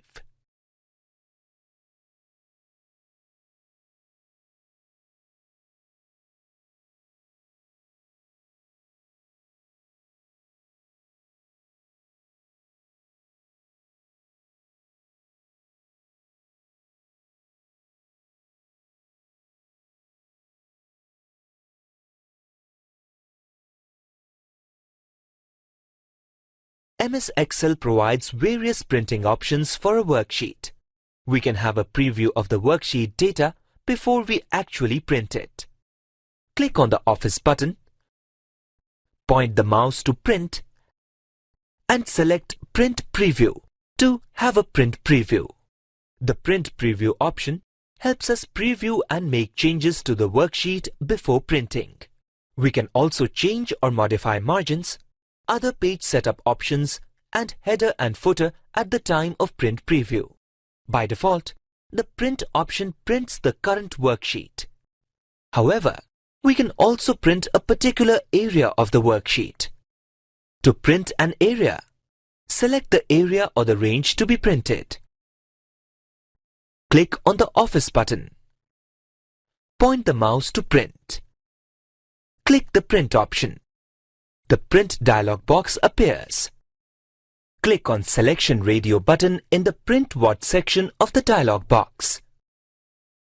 Click OK to print the selected area or range.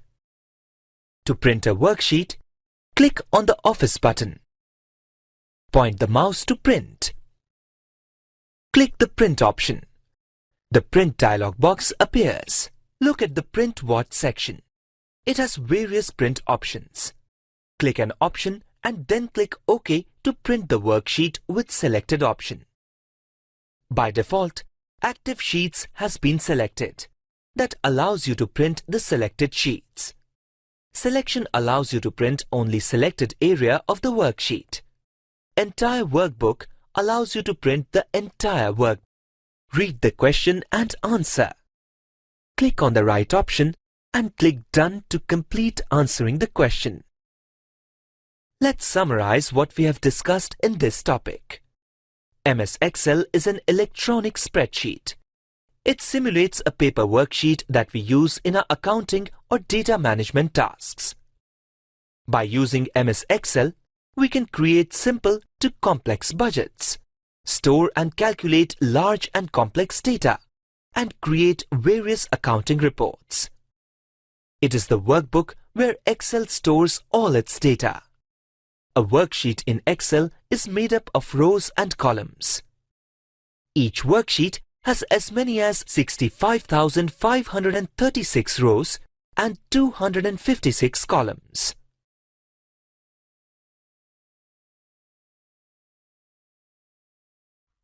In the last session, we learnt about the basics of workbooks and worksheets of MS Excel. In this session, we'll learn how to use, store and edit data in a worksheet. We'll also learn how to use various data tools such as graphs or charts to make data more presentable.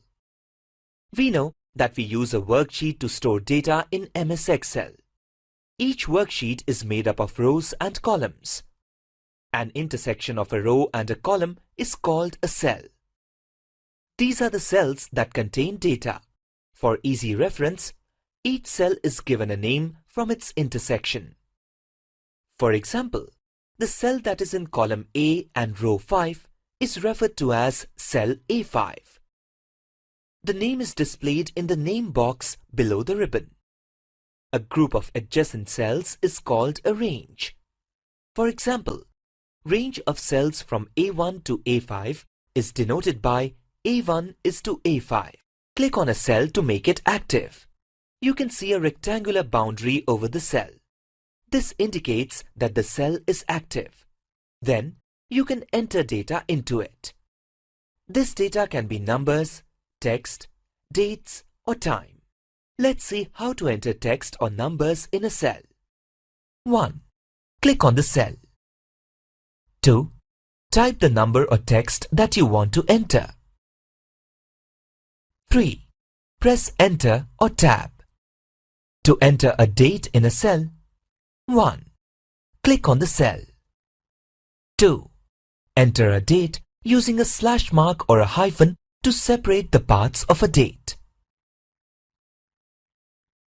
3. Press Enter or Tab. To enter a time that is based on the 12-hour clock, enter the time followed by a space and then type A or P. By default, MS Excel enters the time as AM. MS Excel allows you to enter the same data into several cells at the same time in just a click. To enter the same data into several cells, 1.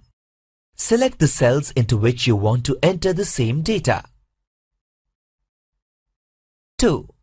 Type the data in the active cell. 3. Press Ctrl plus Enter. You can also enter the same data into several cells by using the fill handle. Sometimes we need to type a series of text, numbers or dates. In this case, MS Excel offers autofill features that you can use to automatically fill cells with data that follows a pattern or data from a series. A series can be sequence of days or months. For example, day series includes Sunday, Monday, Tuesday, and so on. And month series include January, February, March, and so on. Let's see how to create a text series that contains text entries of days of a week. First, enter the first value, that is, first day of the series at the beginning of the series. Then, drag the autofill handle across the cells that you want to fill. Similarly, you can create a series of month names. We can also fill cells with data that follows a pattern.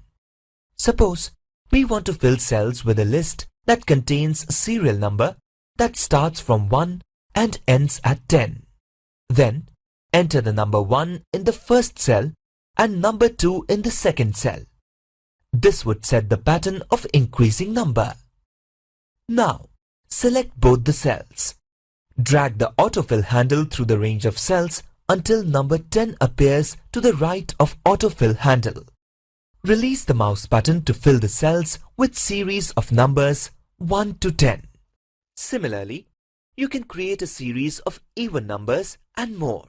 Read the question and answer. Click on the right option and click Done to complete answering the question. Once we have entered data in a worksheet, the data may require some editing at later stage. The editing may include clearing of cell data and moving data from one location to the other. We can edit the contents of a cell either by using the formula bar or editing it in the cell itself. To edit a cell content using the formula bar, 1. Select the cell to be edited. 2. Click on the formula bar present below the ribbon. 3. Edit the cell content as required and press Enter. To edit a cell content in the cell itself, 1. Select the cell to be edited. 2. Press the F2 function key. 3. Edit the content by moving the cursor to the editing point. 4. Press Enter or Tab. Sometimes, you may need to clear a cell by deleting its content. But remember, clearing a cell is not similar to deleting a cell. When we delete a cell, other cells to the right or bottom of the cell shift. Clearing a cell, on the other hand, does not cause other cells to shift. We can clear a cell using different ways. To clear a cell using shortcut menu, 1. Select the cell to be cleared. 2. Right-click on the selected cell. 3. Select Clear Contents option from the shortcut menu. We can also clear a cell using the Delete key. Select the cell to be cleared and press Delete key. The Delete key clears all the contents from the cell, but does not change cell formatting. We can also use menu bar to clear the cell contents. To clear a cell using the menu bar, 1. Select the cell to be cleared. 2. Click on the Clear drop-down menu in the Editing group of the Home tab. 3. Select Clear Contents from the menu. At times, we need to create multiple copies of worksheet data. We can do this by using copy and paste options in MS Excel. We can copy the contents of the cells and can paste into many cells, thus saving effort of typing it again and again. To copy and paste cell contents using the menu bar, 1. Select the cells having the contents to be copied. 2. Click on the copy option in the clipboard group of the Home tab. 3. Select the cells in which you want to paste a copy of the data. 4. Click on the Paste drop-down menu in the clipboard group. 5. Select Paste to paste the copied contents in the selected cells. We can also use the shortcut menu to copy and paste cell contents. To copy and paste cell contents using the shortcut menu, 1. Select the cells having the contents to be copied. 2. Right-click on the selected cells. 3. Select Copy from the shortcut menu. 4. Select the cells in which you want to paste a copy of the data. 5. Right-click on the selected cells. 6. Select Paste from the shortcut menu. We may also need to move data from one cell to another. To move cell contents, 1. Select the cells having the contents to be moved. 2. Click on the Cut option in the clipboard group of the Home tab. 3. Select the cells where you want to move the data. 4. Click on the Paste drop-down menu in the clipboard group. 5. Select Paste to paste the contents in the selected cells. We can also use the shortcut menu to move cell contents. So, the various options in MS Excel help us edit cell contents or data. What would you do if the data that you want to enter in a cell is too long for the column to accommodate? Right, you would need to increase the column width and row height to accommodate the contents in the cell. Let's see how to change column width. To change column width, 1. Click on the column heading. 2. Click on the Format drop-down menu in the Cells group of the Home tab. 3. Select the column width option. The column width dialog box appears. 4. Enter the desired column width in the column width text box. 5. Click OK to apply the change in column width. When you select the Auto Fit column width option, MS Excel automatically resizes the column width to accommodate cell contents. You can also use the mouse to increase or decrease the column width by dragging the border of the column. Position the mouse pointer on the right border of the column header. Press the left mouse button and drag it to the right to increase the column width or towards the left to decrease the width. Release the mouse button when the desired width is set. Now, let's see how to change row height. To change row height, 1. Click on the row heading. 2. Click on the Format drop-down menu in the Cells group of the Home tab. 3. Select the Row Height option. The Row Height dialog box appears. 4. Enter the desired row height in the Row Height text box.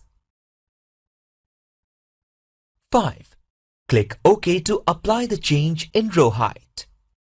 You can also use the mouse to change row height by dragging the row header border. Read the question and answer. Click on the right option and click Done to complete answering the question. MS Excel provides formulas that help perform calculations on values in a worksheet. Formulas are equations that start with an equal sign. For example, the following formula adds 5 and 3 and gives sum as 8. A formula can contain any or all of the following: functions, references, operators, and constants. A function is a pre-written formula that takes a value or values, performs an operation, and returns a value or values. We use functions to simplify and shorten formulas on a worksheet. The Insert Function option in the Function Library group of the Formulas tab allows us to insert various functions in formulas. These functions are sum, date, average, max, and count, as displayed on the screen. An operator is a sign or symbol that specifies the type of calculation to perform within an expression. There can be mathematical, comparison, logical, and reference operators. Constant is a value in a formula that is not calculated and, therefore, does not change. Let's see how to create a simple formula with constants and calculation operators. 1. Click the cell in which you want to enter the formula. 2. Type an equal to sign. 3. Enter the formula. 4. Press enter. The result of the formula is displayed in the cell. Suppose you have to calculate sum of all the numbers in column A. In this case, you need to create a formula with the function sum. To create a formula with the sum function, 1. Click the cell in which you want to enter the formula. 2. Click on the Insert Function option. The Insert Function dialog box appears. Alternatively, you can click Insert Function icon on the formula bar. 3. Select the function sum from the Select a Function list box. If the sum function is not displayed in the list, browse it from the categories in the Or Select a Category box. 4. Click OK. The Function Arguments dialog box appears. 5. Select the cell reference as an argument in number 1 argument box. To select the cells on the worksheet, click Collapse dialog icon, which temporarily hides the dialog box. Click the Expand dialog icon when done. 6. Click OK to create the formula and close the Function Arguments dialog box. The AutoSum option in the Function Library allows you to use a formula with function quickly. To use the AutoSum option, 1. Click the cell in which you want to use the formula. 2.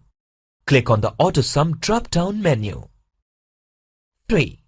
Select the function sum. 4. Select the cell ranges. 5. Press enter. So, now you can use formulas and functions to calculate data in a worksheet. Read the question and answer. Click on the right option and click Done to complete answering the question. MS Excel allows you to represent data in a more eye-catching way by using charts or graphs. Look at this data. It is the sales report of the shop that displays sales amount of each month of the year. Can you quickly make out which month has the highest sales? Bit time-taking. Now, take a look at this visual. Can you identify which bar is the longest? Right, bar for the month of April is the longest. This depicts that the month of April has the highest sales. Isn't the graphical representation of data more effective and presentable? Creating a chart in MS Excel is quick and easy. Excel provides a variety of chart types that you can choose from when you create a chart. Let's see how to create a chart in MS Excel. To create a chart, arrange the data in the worksheet that you want to represent in a chart. Select the cells that contain the data that you want to use for the chart. Click on the Insert tab. Click on a chart type option in the Charts group. Select a chart type from the displayed list. A chart of the selected chart type is inserted into the worksheet as an embedded chart. When you create a chart, the Design, Layout, and Format tabs are displayed in the ribbon. The various options in these tabs allow you to modify the chart. The Design tab helps you to display the data series by rows or by columns. Make changes to the source data of the chart. Change the location of the chart. Change the chart type. Save a chart as a template. Or select predefined layout and formatting options. The Layout tab allows you to change the display of the chart elements, such as chart titles and data labels. Use drawing tools or add text boxes and pictures to the chart. The Format tab helps you to fill colors, change line styles, or apply special effects to the chart. So, using all these, we can make charts more eye-catching and presentable. Let's see how to create a chart. Select the cells that contain the data that you want to use for the chart. Click on the Insert tab. Click on a Chart Type option in the Charts group. Select a chart type from the displayed list. A chart of the selected chart type is inserted into the worksheet as an embedded chart. To summarize, let's see the steps below to create a chart. Step 1. Select the cells that contain the data that you want to use for the chart. Step 2. Click on the Insert tab. Step 3. Click on a Chart Type option in the Charts group. Step 4. Select a chart type from the displayed list. Let's summarize what we have discussed in this topic. An intersection of a row and a column in a worksheet is called a cell. Each cell is given a name from its intersection. A group of adjacent cells is called a range. MS Excel offers autofill features that you can use to automatically fill cells with data that follows a pattern or data from a series. The AutoFit Column Width option automatically resizes the column width to accommodate cell contents. A formula can contain any or all of the following: functions, references, operators, and constants.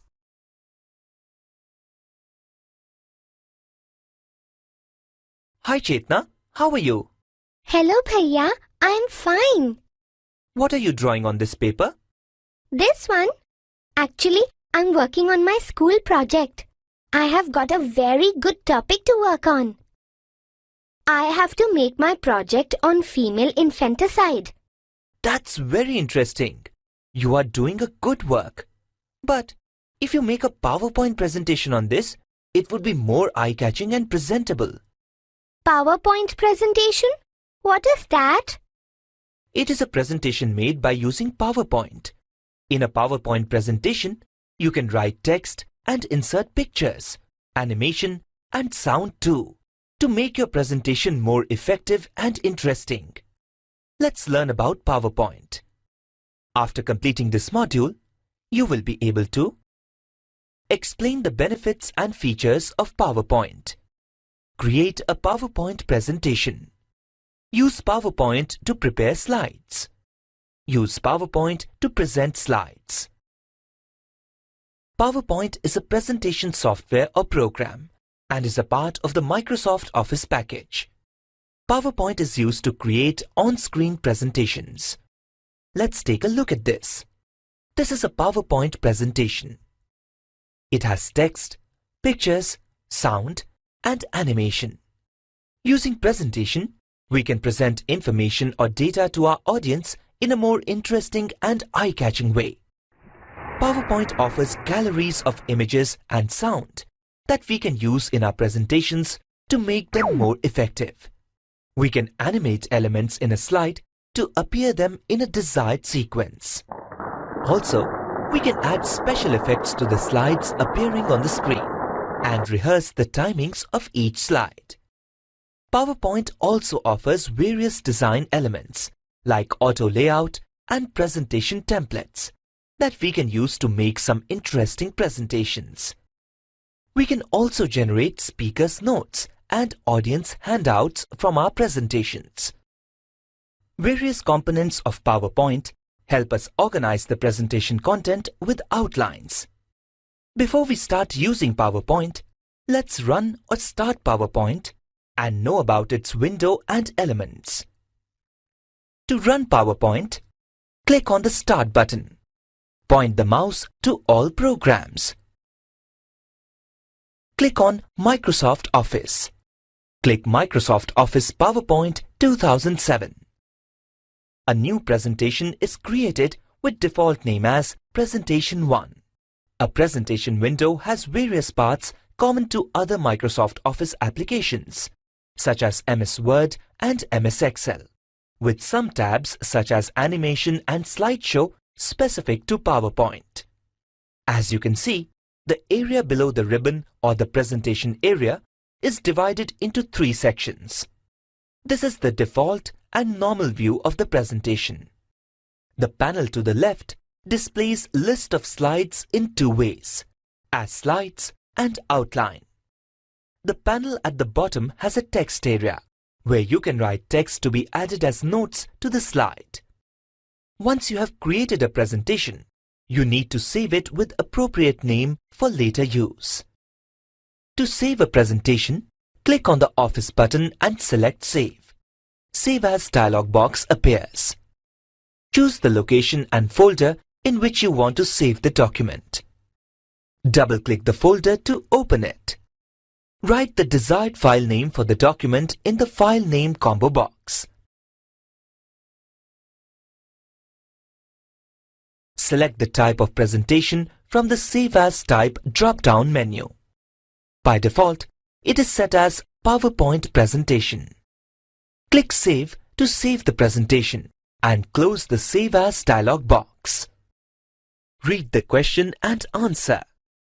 Click on the right option and click Done to complete answering the question. PowerPoint helps you create a presentation using predefined template or a blank presentation that contains no color or styles. To create a presentation using a template, click on the Office button. Select the New option. The New Presentation dialog box appears. This dialog box is divided into 3 sections. The leftmost section lists various types of templates. The middle section lists and displays all the available templates of the selected type, and the third and the rightmost section provides preview of the selected template. Select a template from the New Presentation dialog box. The Blank and Recent option in the Template section creates a new blank presentation that does not contain any color or style. The Install Templates option helps you choose a template from the pre-built templates of PowerPoint. Choosing a template from this option saves time and effort of creating layouts for your presentation. A template provides layout and placeholders for arranging text, images, or other objects in a new presentation.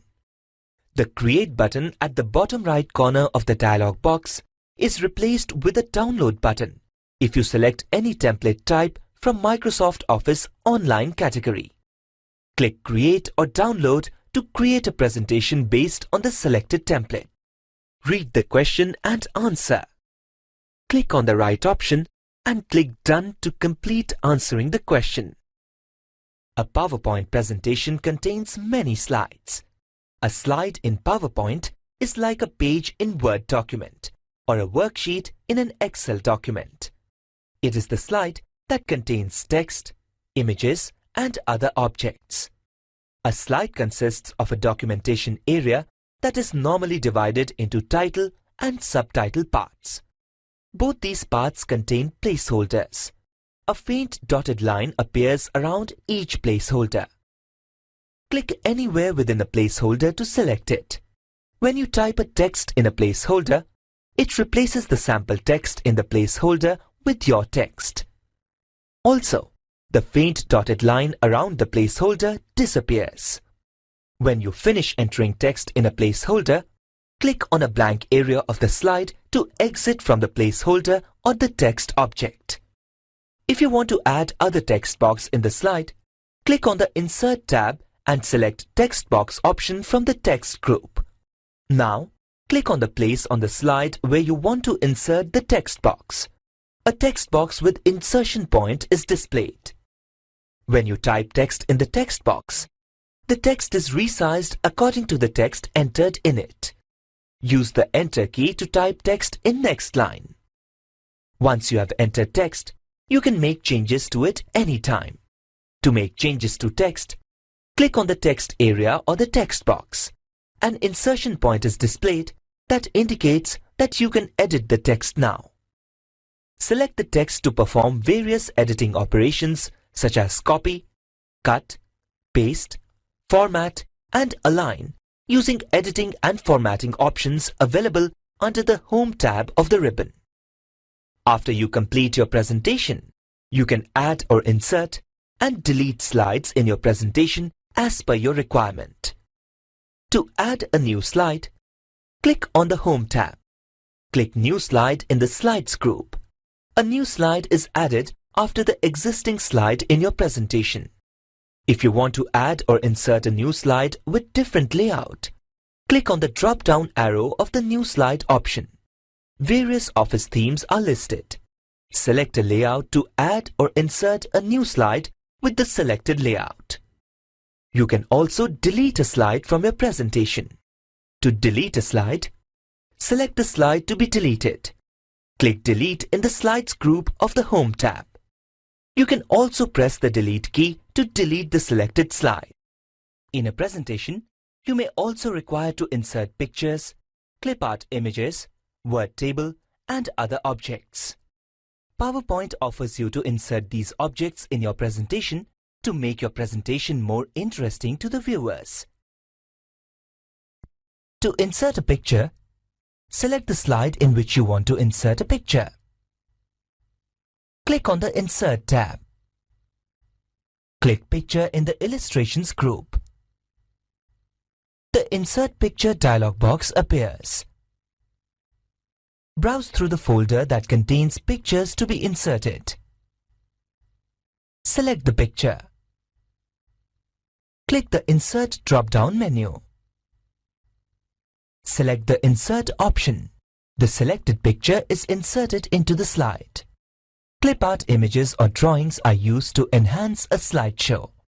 Clip art is collection of graphics files. PowerPoint has a library of clip art. Using clip art in your presentation can help you present a point in its visual form, add humor or make the presentation visually more interesting to the viewers. To add or insert clip art pictures, select the slide in which you want to insert a clip art picture. Click on the Insert tab. Click Clip Art in the Illustrations group. The Clip Art Search dialog box appears. Type a keyword of the clip art in the Search for text box. You can filter your search by using the options in Search In, and results should be list box. Click on the Go button next to the Search for text box. Select a clip art from the search results. The selected clip art picture is inserted into the slide.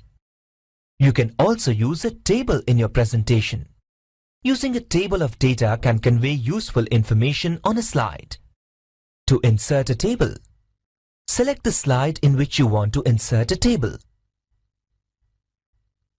Click on the Insert tab. Click the Table drop-down menu. Select the Insert Table option. The Insert Table dialog box appears. Select the number of columns and rows. Click OK to insert the table with selected number of columns and rows. Add text to the table as you desire.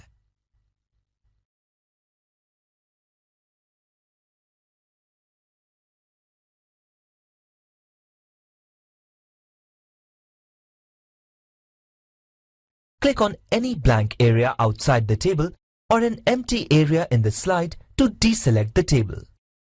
PowerPoint also offers you to insert other objects into your presentation. These objects can be bitmap image, graphs or charts, and any other documents such as Word documents and Excel worksheets. To insert an object, select the slide in which you want to insert an object. Click on the Insert tab. Click the Object option. The Insert Object dialog box appears. Select the Create New or Create from File radio button. The Create New option helps you insert a new object, such as a new worksheet or new document into the slide. The Create from File option allows you to browse through and insert an existing document or file into the slide. Click OK. When you create a new worksheet that is embedded as an object in your slide, you can observe that all of the Excel controls and options are now displayed in the ribbon. You can use these options to enter and edit data directly into this new worksheet. When you insert an object, be it picture, document or table, you need to resize and scale it to best fit in the slide. When you click on the object, the resize handles appear at the corners of the object. These handles enable you to resize the object in 2 dimensions. When you click on any of the resize handles, you can change the height or width of the object by dragging the handle. You can also scale an object. Scaling helps you to specify an object size by percentage. You can also use the Format or Design option that is available when you select the object to modify the size and style of the object. Read the question and answer. Click on the right option and click Done to complete answering the question. Let's see how to insert a slide, insert a clip art picture, add sound, and insert an existing Word document into the slide. To insert a slide, select the slide after which you want to insert the slide. Click on the Home tab. Click on the New Slide option. A new slide is inserted after the selected slide. To insert a clip art picture, select the slide in which you want to insert clip art picture. Click on the Insert tab. Click the Clip Art option. Type the picture name or the keyword in the Search for text box. Click on the Go button. Select the picture of tiger displayed as the search result. The selected clip art is inserted into the slide. To add sound to the slide, click on the Insert tab. Click on the Sound drop-down menu. Select Sound from Clip Organizer. Select a type of sound clip from the displayed list. The Microsoft Office PowerPoint dialog box appears. Click on the Automatically button. The selected sound clip is inserted.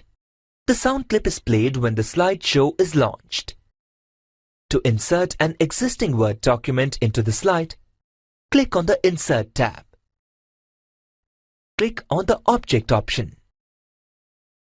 Click on the Create from File radio button. Click on the Browse button. Browse through the folder and select the document. Click OK to close the Browse dialog box. Click OK on the Insert Object dialog box. The selected document is inserted into the slide. To summarize, let's see the steps below to insert a slide, insert a clip art picture, add sound, and insert an existing Word document into the slide. Step 1. Select the slide. Step 2. Click on the Home tab. Step 3. Click on the New Slide option. Step 4. Click on the Insert tab. Step 5. Click the Clip Art option. Step 6. Type the picture name or the keyword in the Search for text box. Step 7. click on the Go button. Step 8. Select the picture. Step 9. Click on the Insert tab. Step 10. Click on the Sound drop-down menu. Step 11. Select Sound from Clip Organizer. Step 12. Select a type of sound clip from the displayed list. Step 13. Click on the Automatically button. Step 14. Click on the Insert tab. Step 15. Click on the Object option. Step 16. Click on the Create from File radio button.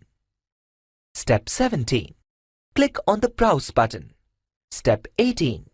Browse through the folder and select the document. Step 19. Click OK to close the Browse dialog box. Step 20. Click OK on the Insert Object dialog box. Let's summarize what we have discussed in this topic. PowerPoint is a presentation software or program and is a part of the Microsoft Office package. Using presentation, we can present information or data to our audience in a more interesting and eye-catching way. A PowerPoint presentation contains many slides. A slide in PowerPoint is like a page in a Word document or a worksheet in an Excel workbook. PowerPoint offers you to insert pictures, clip art images, word table, and other objects in your presentation to make your presentation more interesting to the viewers. PowerPoint also offers you to insert other objects into your presentation.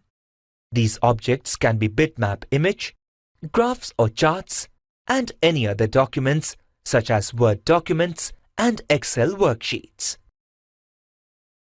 Viewing a presentation. In the last session, we learned how to make a PowerPoint presentation. In this session, we learn how to view a presentation. We'll also learn how to run slideshow. PowerPoint offers several ways to view a presentation. Each view is designed for a different purpose. The Presentation Views group in the View tab displays various views as displayed on the screen. Click each view to learn about it. You can display a presentation as an on-screen slideshow, as 35 mm slides, as overheads, or as printout. You can also specify other setup properties, such as page setup for notes. A slide consists of a documentation area that is normally divided into title and subtitle parts. Both these parts contain placeholders. A faint dotted line appears around each placeholder. To specify presentation setup, click on the Design tab. Click the Page Setup option in the Page Setup group. The Page Setup dialog box appears. Select an appropriate size for the slide from the Slide Size drop-down menu. Select the orientation of the slides, notes, handouts, and outline from the Orientation section. Click OK to apply the setup. After setting up your presentation, you can print slides and handouts. To print a presentation, click on the Office button. Point the mouse to the Print option. Select the Print option. The Print dialog box appears. Select a printer from the Name drop-down menu in the Printer section. Select the Print range from the Print range section. You can print the entire presentation in one go or print only the current slide or part of the slide. You can also print specific slides by selecting the Slides radio button and by entering slide numbers in the text box next to the Slides radio button. Select an appropriate option from the Print What drop-down menu. It allows you to select slides, handouts, notes, pages, or outline view to print. Click OK to print the desired part of the presentation.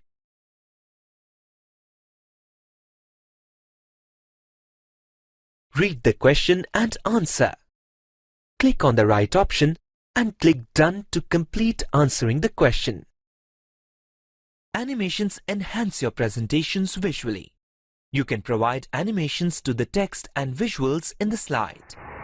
You can also provide transition to the slides. Animation helps you set how the text or visuals in the slide would appear in the presentation. It also helps you set the appearance or transition of slides in the presentation. To set animations to the text or visuals, you need to set the presentation in normal view. Select the text or the visual that you want to animate. Click on the Animations tab. Click on the Animate drop-down menu in the Animations group. Select an animation from the list. The animation is set for the selected text or visual. PowerPoint provides a quick preview of the animation. To see the preview again, click on the Preview option in the Animations tab. To set a transition to a slide, select the slide. Click on the Animations tab. Select a transition from the Transition to this slide group. Click on the Transition Sound drop-down and select a sound from the list to provide sound effect to the transition of the slide. Click on the Transition Speed drop-down menu and select the slide transition speed as slow, medium, or fast. Check an option in the Advanced Slide section to set how the presentation moves to the next slide. You can set certain number of seconds after which the presentation moves to the next slide. Save the presentation to apply the changes. Once you have created a presentation and defined the animation and transition to it, you are ready to show it. Use Slideshow to display your presentation to the viewers. Before you start Slideshow, you need to set up the slideshow. To set up Slideshow, click on the Slideshow tab. Click on the Setup Slideshow option in the Setup group. The Setup Show dialog box appears. Click on one of the options in the Show Type section. Select either the Presented by a Speaker or Full Screen or the Browsed at a Kiosk Full Screen option. If you select the Browsed by an Individual Window option, the slides are shown in a window with an option to have scroll bar.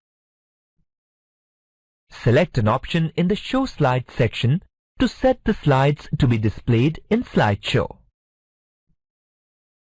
Check options in the Show Options section that you want to use in the slideshow. For a continuously looped presentation, check the Loop Continuously Until Escape option. If you do not want to use the narration and animations while running the slideshow, check Show Without Narration and Show Without Animation checkboxes. Click on one of the options in the Advanced Slides section to set how you want the slides to advance in the slideshow. Click on the Using Timings if present option if you have set timings in the slides. Click OK to save the slideshow setup. You can automate a slideshow where slides advance automatically during the presentation. You can set slide timings as you rehearse a presentation. To automate a slideshow, click on the Slideshow tab. Select the Rehearse Timings option in the Setup group.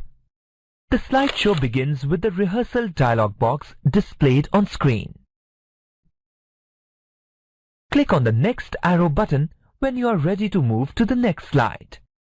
You can also navigate to the next slide using the arrow key on the keyboard. Repeat step 3 until all the slides are shown. A message box displaying the information about the total time for the slideshow appears. Click Yes to keep the new slide timings in your slideshow, or No to ignore the new slide timings. Now, you can run the slideshow. If you want to run the slideshow from a selected slide, click on the From Current Slide option in the Start Slideshow group in the Slideshow tab. To run the slideshow, either click on the slideshow button on the right on the status bar or press the function F5 key. The slideshow starts from the first slide. Let's see how to add animation to the text, set slide transition, and start slideshow of the presentation. Set the presentation in normal view. Select the text or the visual that you want to animate. Click on the Animations tab. Click on the Animate drop-down menu in the Animations group. Select an animation from the list.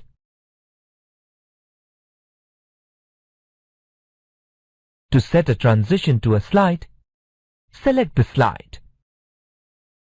Click on the Animations tab. Select a transition from the Transition to this slide group. Click on the Transition Speed drop-down menu and select Medium.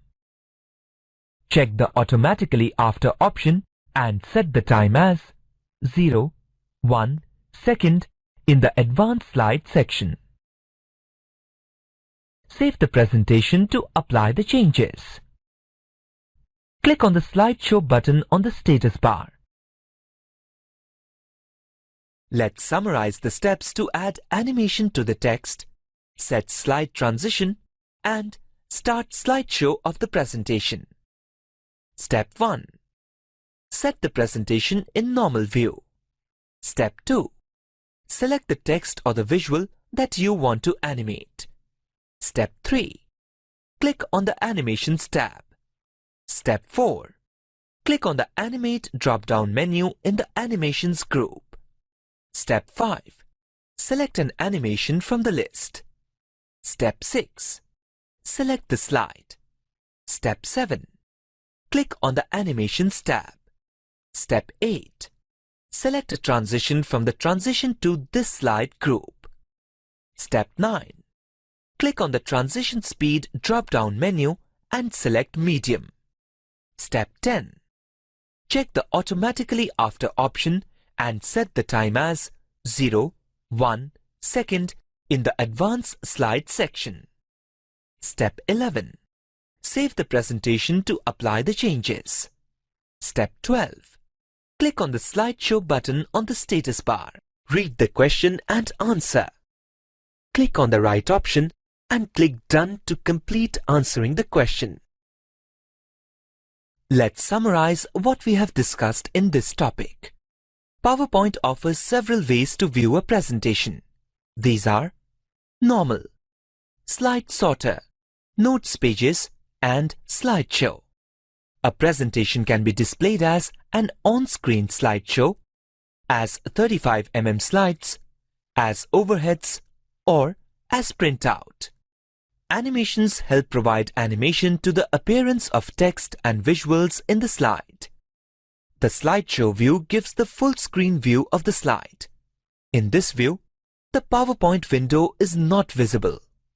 You can automate a slideshow where slides advance automatically during the presentation. Hello, Bhaiya. What are you doing? Oh, when did you come? I'm checking my college exam results. What? Can you check your exam results sitting right here at home? How is it possible? We have to go to school to check our exam results. My dear sister, it's all possible because of the internet. Our college has published the results over the college website and I can see it from here. I'll learn all about it later. But first tell me, what is your result? I can't wait anymore. Okay. I've passed the examination with distinction. Wow, that's great, Bhaiya. Congratulations. Let me tell this to all in the village. I'll also tell them that you have got this news from the internet. Thanks, Chetna. And yes, come soon. Bhaiya, all are very happy for you. They are also curious to know about the internet. I too have heard about the internet so many times, but don't know much about it. Don't worry, my sister. I'll tell you all about the internet. Let's learn about the internet. After completing this module, You will be able to explain the applications of Internet, describe types of Internet connections, identify Internet resources, use search engines. Before we discuss about the applications of the Internet, let's understand what the Internet is. The Internet is a global network of computer networks that connects millions of computers worldwide. The Internet allows people to communicate and exchange information or data with people all around the world. When you send messages over the Internet, it can reach any part of the world in just a few seconds. The Internet also helps you to get the latest information on railway reservation, weather, and current affairs. You can use Internet to buy and sell products, pay bills, and perform transactions with your bank accounts. The Internet helps us get information on almost everything around us. In addition, the Internet helps you exchange messages using email, transfer information and files, browse through information on any topic, communicate in real time with others connected to the Internet using chat, search databases of government, individuals, and organizations, display information about your business and organization, read the question and answer. Click on the right option and click Done to complete answering the question. Read the question and answer. Click on the right option and click Done to complete answering the question. The Internet is a repository of valuable information and knowledge on varied subject matter. It is not owned or controlled by any individual, but is driven by its users. A vast array of information and services available in the Internet are accessed and shared using World Wide Web or WWW. The World Wide Web or WWW, or simply web, refers to a way or method of accessing and sharing information over the Internet. Many people use the terms WWW or the web and the Internet synonymously, but they are technically two different terms. The Internet connects multiple computers and forms a network on which a computer can communicate with another computer. However, the web is a way of accessing and sharing information over the Internet by using web browsers. There are various components associated with WWW or web, as displayed on the screen. Click each component to know more about it. Now you know that you need a web browser to access and share information over the Internet. So, let's learn about using a web browser such as Internet Explorer. Before you start using Internet Explorer, let's run or start Internet Explorer and know its window. To run Internet Explorer, click on the Start button. Point the mouse to all programs. Click on Internet Explorer. The Windows Internet Explorer window appears. Look at the window. It is divided into title bar, address bar, menu bar, web page area, and status bar. The title bar displays the name of web page and the name of web browser. The title bar contains the three window buttons: minimize, restore down or maximize, and close. Below the title bar is address bar. You type the URL or web address of the website that you wish to browse. The address bar contains go or refresh and stop buttons. The first time you type a web address, a go button is displayed, which converts into refresh button once the page is loaded. The go button helps you load a web page or website. The refresh button helps reload the web page. The stop button stops any current operations by Internet Explorer.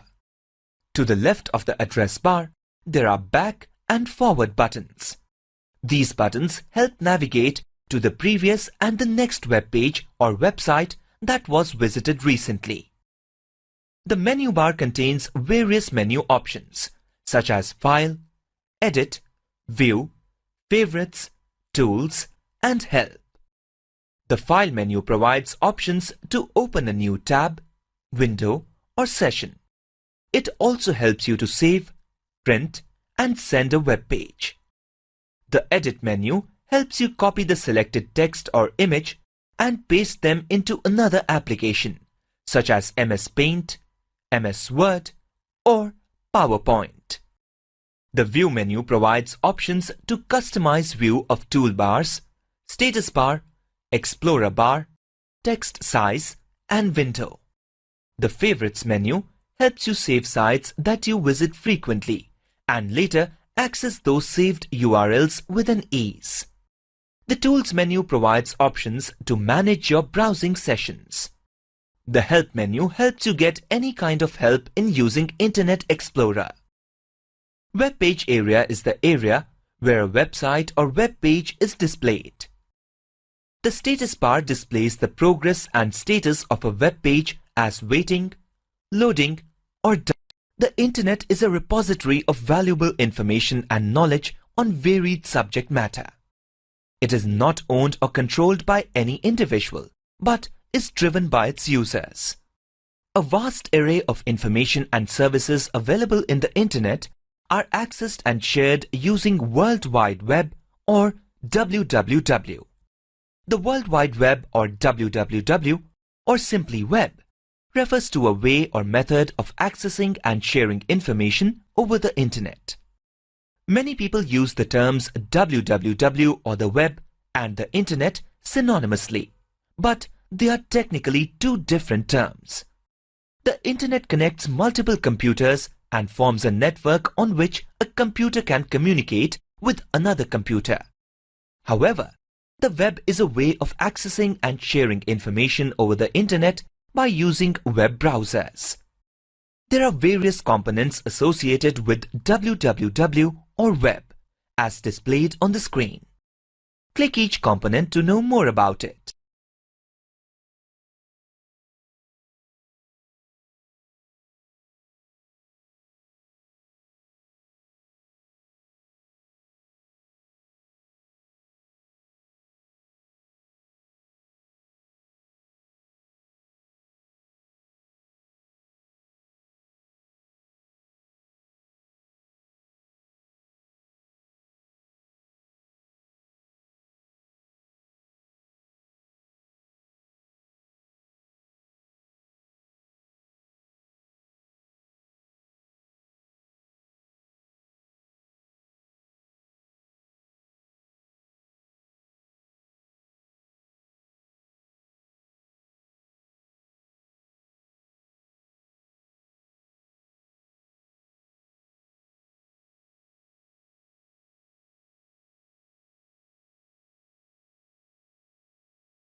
Read the question and answer.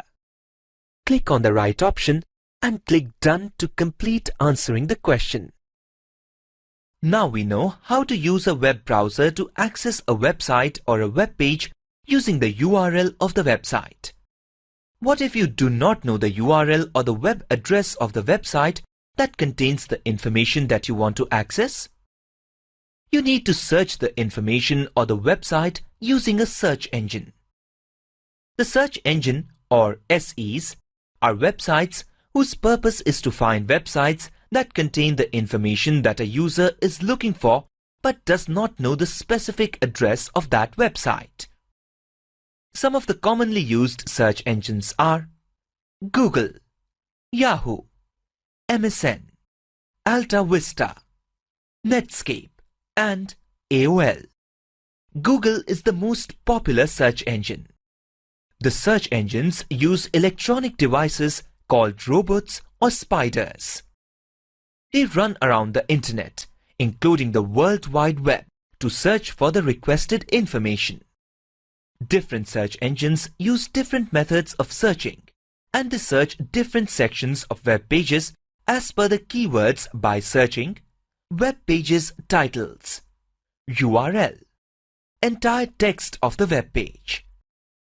There are different types of search engines, such as multi or meta search engines and directory. Multi or meta search engines employ more than one individual search engines to find your keywords. Google, Bing, and Mama are the finest examples of meta search engines. Directory search engines use a directory of websites that are manually examined and categorized as per the information they contain. Yahoo is an example of a directory search engine. To use a search engine, browse the web page of the search engine, such as http://www.google.com. The displayed web page displays a search box in which you can type the keywords related to the information that you are looking for. You always need to check that the blinking cursor point is in the area of the search text box. If not, you should take the cursor inside the search text box, click and type the keywords. Then click on the search button or press enter. Results of the search are shown as a list of results. These results may include information in web pages, images, and other types of files, such as video.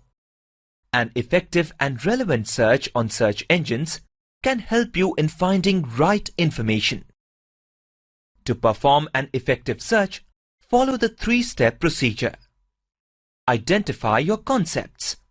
Make a list of search terms for each concept.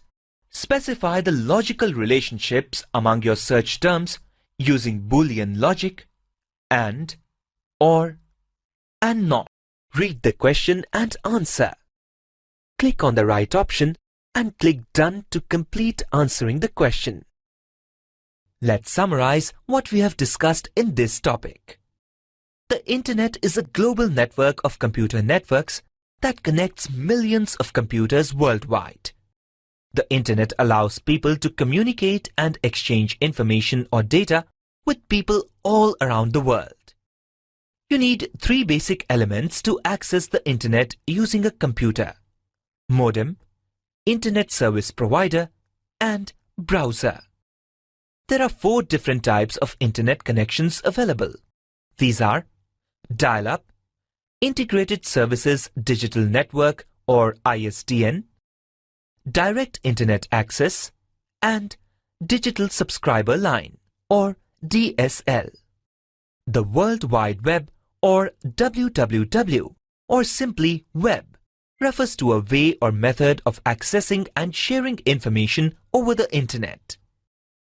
The search engine or SEs are websites whose purpose is to find websites that contain the information that a user is looking for but doesn't have the specific address of that website.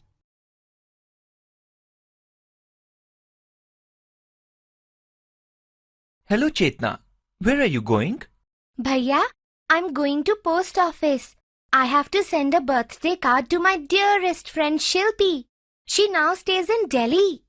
That's a good idea. Do you want any help from me? Yes, Bhaiya. Actually, day after tomorrow is her birthday and I want this card should reach her on time. Oh, my little sister, don't worry about this. I will tell you an easy way to send it. It would not take more than a minute. What? Is it really possible, Bhaiya? Of course it is. By using the internet and email, you can send it instantly to your friend. She will receive it at the same time if she too has internet at her home.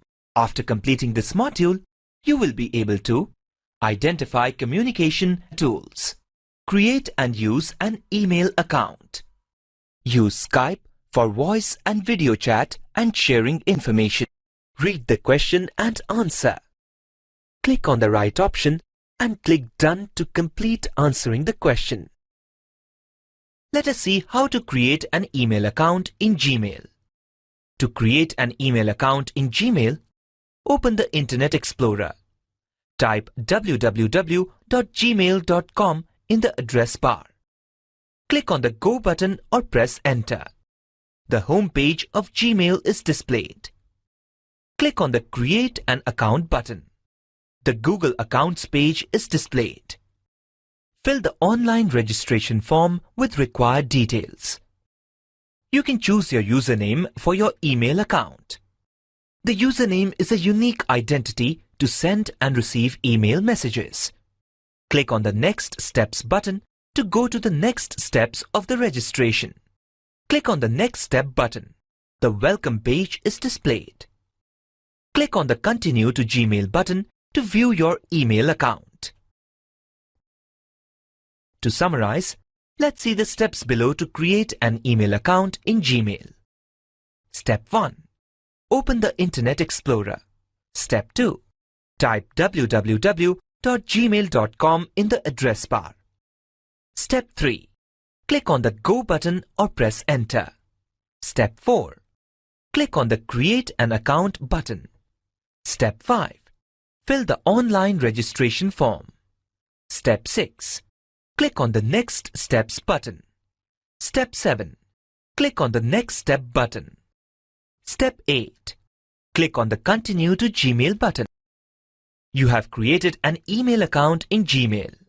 Now, let's learn how to use this email account. To use your email account, you need to sign in to your account. To sign in, go to the Gmail homepage. You can see Sign In section here. Type your username in the username text box. Type your password in the password text box. Click on the Sign In button. The Accounts page is displayed. In the Accounts page, you can see various links such as Inbox, Start, Important, Sent Mail, and Drafts. These contain related mail items. For example, Inbox contains all your incoming mails in this location. Click on the Inbox to access all the emails that you have received. The right section lists all the emails lying in the inbox. Click on a mail to access and view its content. Now, you may want to reply to this mail to the sender. Click on the arrow to the right of the displayed email. Select Reply from the list. A reply box is displayed below with the recipient's email ID in the To field. Type your reply in the message text area. Click on the Send button to send the reply to the sender. Let's see how to write a new email. See this Compose button at the left side of the screen. Click on the Compose button.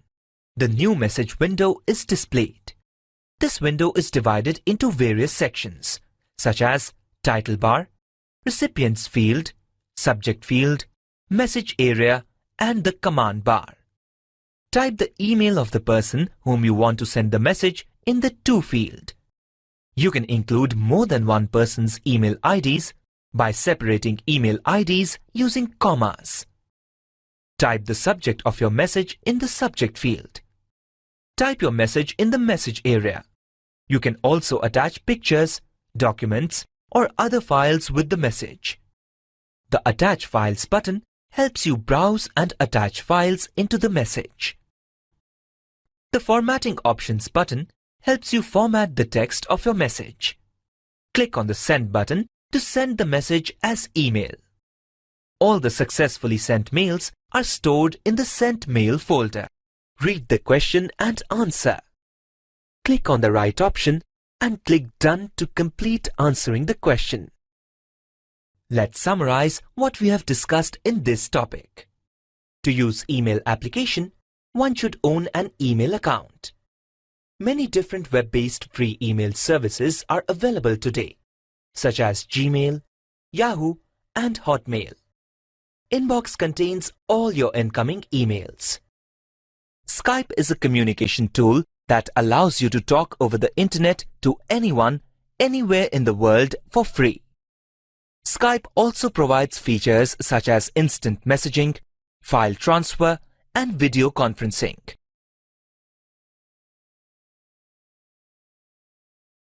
Bhaiya, it is quite exciting and interesting to know about the internet.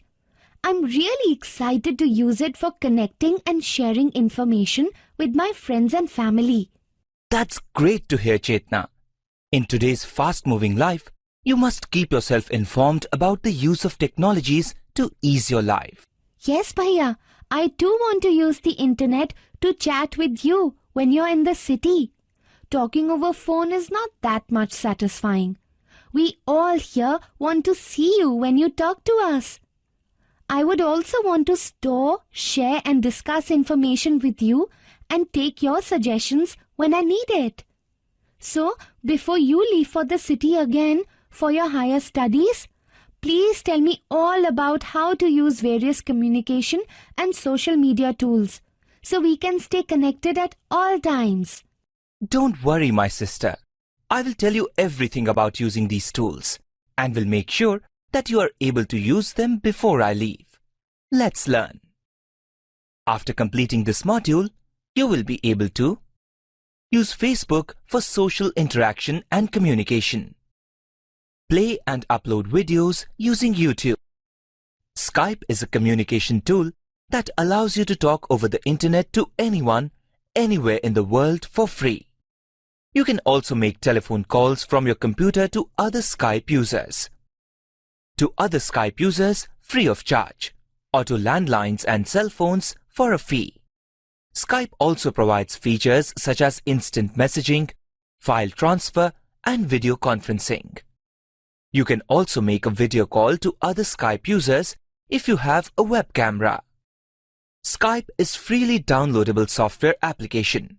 You need to download it and install it into your computer in order to use it.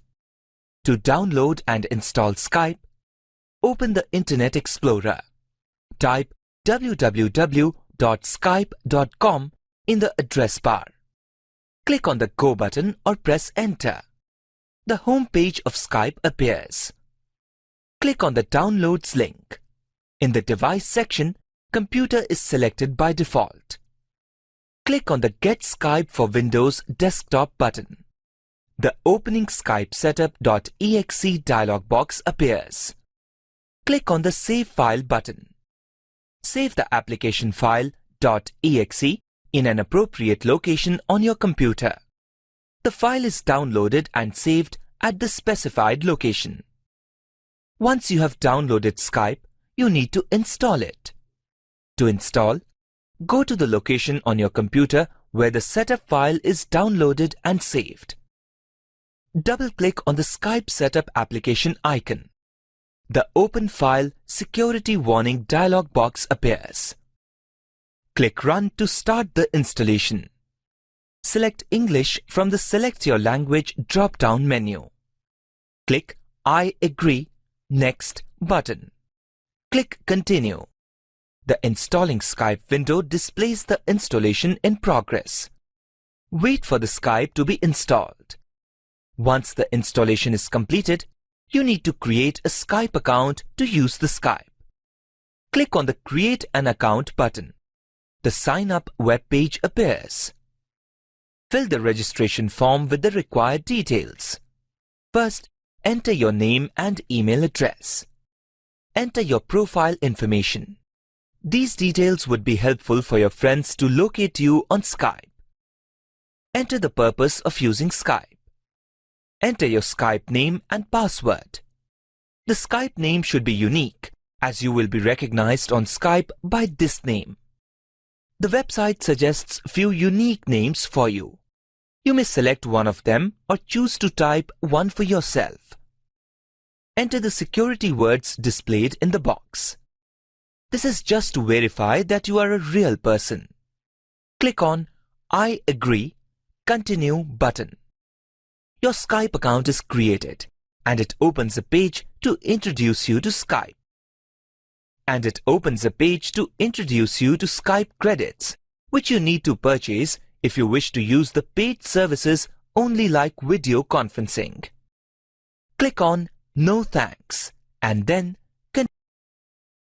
Now you have installed Skype into your computer and you have a Skype account to use it. Let's use your account details such as Skype name and password to sign in to Skype and interact with your contacts. To sign into Skype, start Skype. Enter your Skype name and password. Click on the Sign Me In button. When you sign in for the first time, it takes you through a two-step process of testing your microphone and webcam and selecting a profile picture. The profile picture can be uploaded from an existing photo on your computer, or you can capture your image using the webcam. You may also skip these steps and do later. You are signed in and ready to use Skype. You need to add contacts before you can actually start communicating with Skype. To add a contact, click on the Contacts menu option. Point the mouse to Add Contact and select Search Skype Directory. A search box is displayed. Enter the details about the contact that you want to add. The more details you will provide in the search, the easier it becomes to locate your friend. Search the contact and click Add to Contacts. A contact request message box is displayed. Click Send to send the contact request. When the requested contact accepts your request, the same will get added to your contact list. You may also receive contact requests from others. You have to accept contact requests sent by others to add them to your contact list. When someone adds you to his or her contact list, you will get a message on top of your contact list. Click on the contact request. Click on the Add to Contacts button to add the contact to your contacts list. Now, you can interact with your contacts. You can send instant messages or chat online with your contacts. You can also make voice and video calls to your contacts. Before you start a chat conversation, check if the person or contact you wish to chat with is online. Usually, the online status of a contact in your list is indicated by a green check mark next to the contact's name. To start a chat conversation with an online friend, click on the Contacts tab. Click on the name of the person you wish to start the chat conversation with. A chat window with the person's name appears. Click to place your cursor in the chat box and type your message. Click Send or press Enter to send the message to the selected contact. Your message along with your contact's reply to the message is displayed in the chat window. You can continue chatting by sending and receiving messages. If you want to make a voice call with the contact, click on the Call button. A voice chat is initiated with the contact. If the contact accepts your call, you may proceed with the call. To end the call, click on the End Call button. If you have a web camera installed in your computer, you can also make a video call with a contact. Click on the Video Call button to start a video call. You can also share files with people in your contacts. To share a file, click on the Contacts tab. Click the name of the person to whom you want to share or send a file. Make sure that the person is online. Click on the Conversation menu. Point the mouse to Send and select the Send File option. You may also click on the Add Participants, Send Files, and More buttons. Browse and select the file you want to send. Click Open to send the file. You see a notification on the chat window with the file sent, whether the contact has accepted the file, and the progress of the file transfer. You can also receive files that have been sent to you. When a contact sends you a file, you see a notification in the chat window. You also see the orange notification against the contact's name that sent you the file.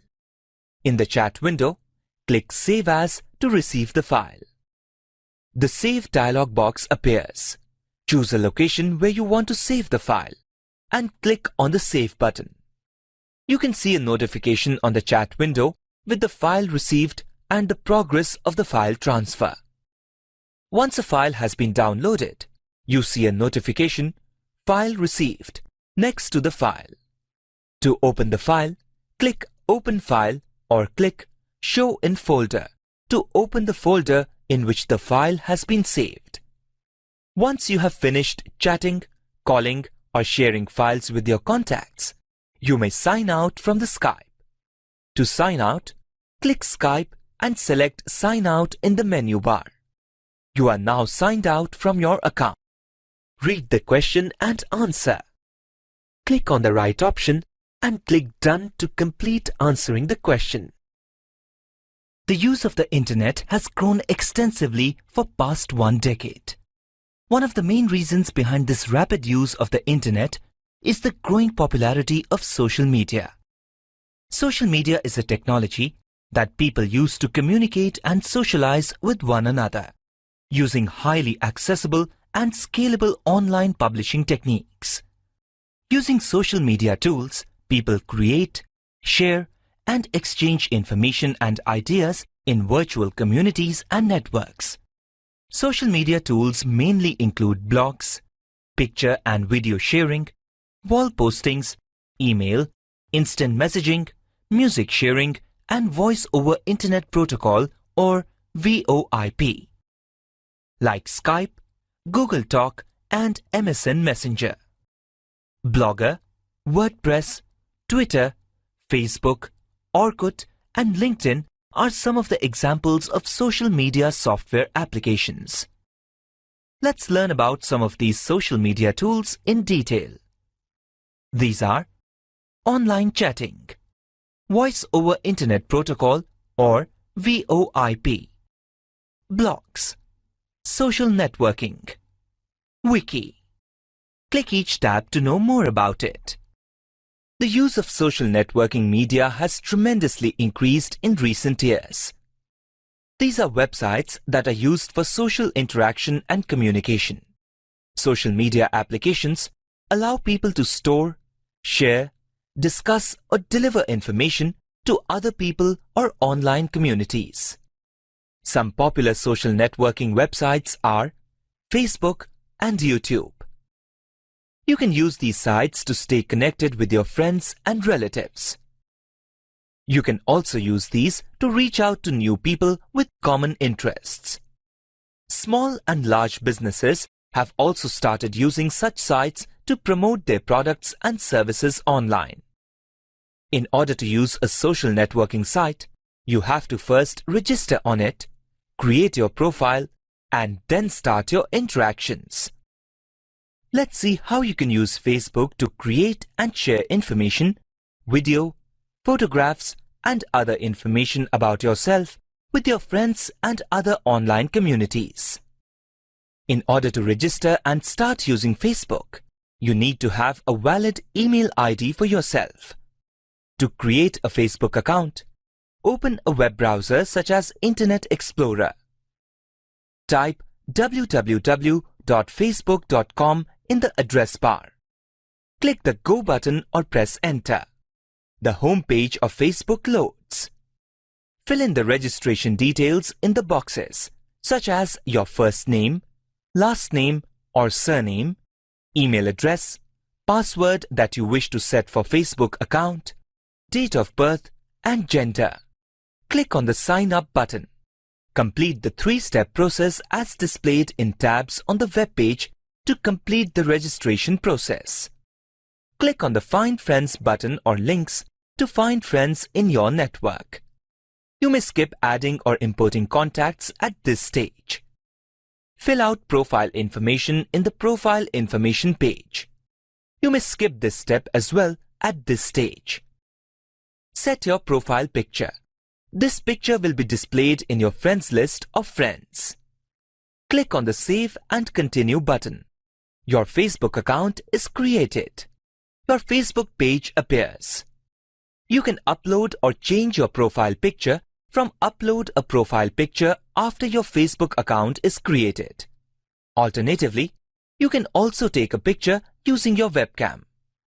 You can search and add friends from your email contacts by using Find People You Know section after your Facebook account is created. Facebook allows you to post your status messages, which can be seen by your friends. To post a status message, click on your profile. Click to place your cursor in the box under Status. Type your message. Click on the Post button to post the message as your profile status. The profile page provides various tabs such as Timeline, About, Photos, Friends, and more. These tabs help you collect photos, interests, and life events that tell your story on Facebook. For example, using the Timeline tab, you can specify about your workplace, your school, your city, and your relationship status. You can comment on a post or any content from your friends. To comment, click on the comment link below the post. A comment box appears.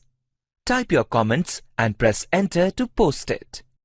The Facebook bar has many options that notify you about the number of friend requests that have come to you, posts and recent activities by your friends, and messages that are unread. The bar also contains a search box that helps you search friends by typing their names in it. It displays a list of profiles with the typed name. Click on the name that you're looking for. This takes you to the Facebook page of the selected person. Take a look at his or her profile, and if you find he or she is the person you were searching for, click on the Add Friend button to send a friend request to him or her. Once the requested person accepts your request, he or she will be added in your friend list. Once you're done with your session using your account, you can sign out of your account. To sign out, click on the settings icon on the top right of the Facebook bar. Click on the Log Out option to log out of your account. Now you have a Facebook account. So, next time when you want to access your Facebook page, you need to sign into your account using your email or phone number and the password registered with Facebook. Then, click on the Login button to log into your account and stay connected with your friends and family. Nowadays, most of us have digital cameras and mobile phones with cameras. These have made taking photographs and creating videos easy and affordable. We create videos to record important events in our lives and like to share them with our friends. But it is difficult to send it to others by email. We can use various platforms to share these videos over the internet. Using these platforms, we can upload, view, share, and store videos. There are many websites that are used to upload. View, and share videos. One such video sharing website is YouTube. YouTube is a free website offered by Google. Before we explore YouTube in more detail, let's run it. To run or open YouTube, you need to have internet connectivity, Adobe Flash Player installed on your computer, and a speaker connected to your computer. To run YouTube, open a web browser such as Internet Explorer. Type www.youtube.com in the address bar. Click on the Go button or press Enter. The YouTube web page loads. When the page loads, you can see various suggested video links on it. You can see a search box at the top of the web page. You can use this to search videos on the internet. Type keywords or your search items in the search box and click on the search icon or press Enter. A list of suggested video links against the search appears on the page. Click on a link to watch the related video. Wait till the video loads. The selected video is played in a video player as displayed on the screen. This player has various controllers such as play, pause, volume, mute, total time, change quality, and full screen. You can find all the information and comments related to the video as these are mentioned below, stating uploaded by, date of upload, description of the video, and comments received by different viewers. You don't need an account to watch popular or generic videos on YouTube. However, you need a login account to view some private videos. Also, you can upload a video on YouTube only if you're logged into it using your account. To sign into YouTube using your Google account, such as your Gmail account, click on the Sign In button on the top right. Google sign-in page appears. Fill in your sign-in details such as email and password and then click on the Sign In button to sign in to YouTube. If you do not have a Google account, click on the Create an Account button to create an account. The Google account page appears. Fill in the registration form to create an account. This is very similar to creating a Gmail account. Once you have a Google account, use it to sign in to YouTube. When you sign into YouTube using your Google account, the home page of YouTube appears as displayed on the screen. We all love to create videos and share it with our friends and family. Using YouTube, you can easily upload your personal videos and share them with friends. To upload a video on YouTube, you need to sign in to YouTube with your accounts. When signed in, click on the Upload button next to the search box. The first time, it asks you to set up your channel and personalize your appearance. Fill in the required details such as your gender and date of birth and click on the Continue to Upload button. Click on the Select Files to Upload link. Browse the video in your computer to upload. Click on the Open button. The uploading starts and the progress is displayed on the web page. When the uploading gets completed, a message displaying Upload Complete appears and the link to the video is displayed. You can use this link to quickly access it later on YouTube. You can add title and description to the uploaded video. Also, you can specify privacy settings as public, unlisted, or private that determines who can watch this video. Click on Add More Videos button to add more videos. You can also manage an uploaded video after you have uploaded it. You can change privacy settings to it or can delete it using Video Manager. To delete a video, click on the Video Manager to view the list of uploaded videos. Select a video to be deleted. Click on the Actions menu and select Delete. A confirmation message appears. Click on the Yes, Delete button confirming the deletion. Your video gets deleted. Now, let's see how to use YouTube to upload a video. Open a web browser such as Internet Explorer. Type the URL www.youtube.com in the address bar. Click the Go button or press Enter. The web page is displayed.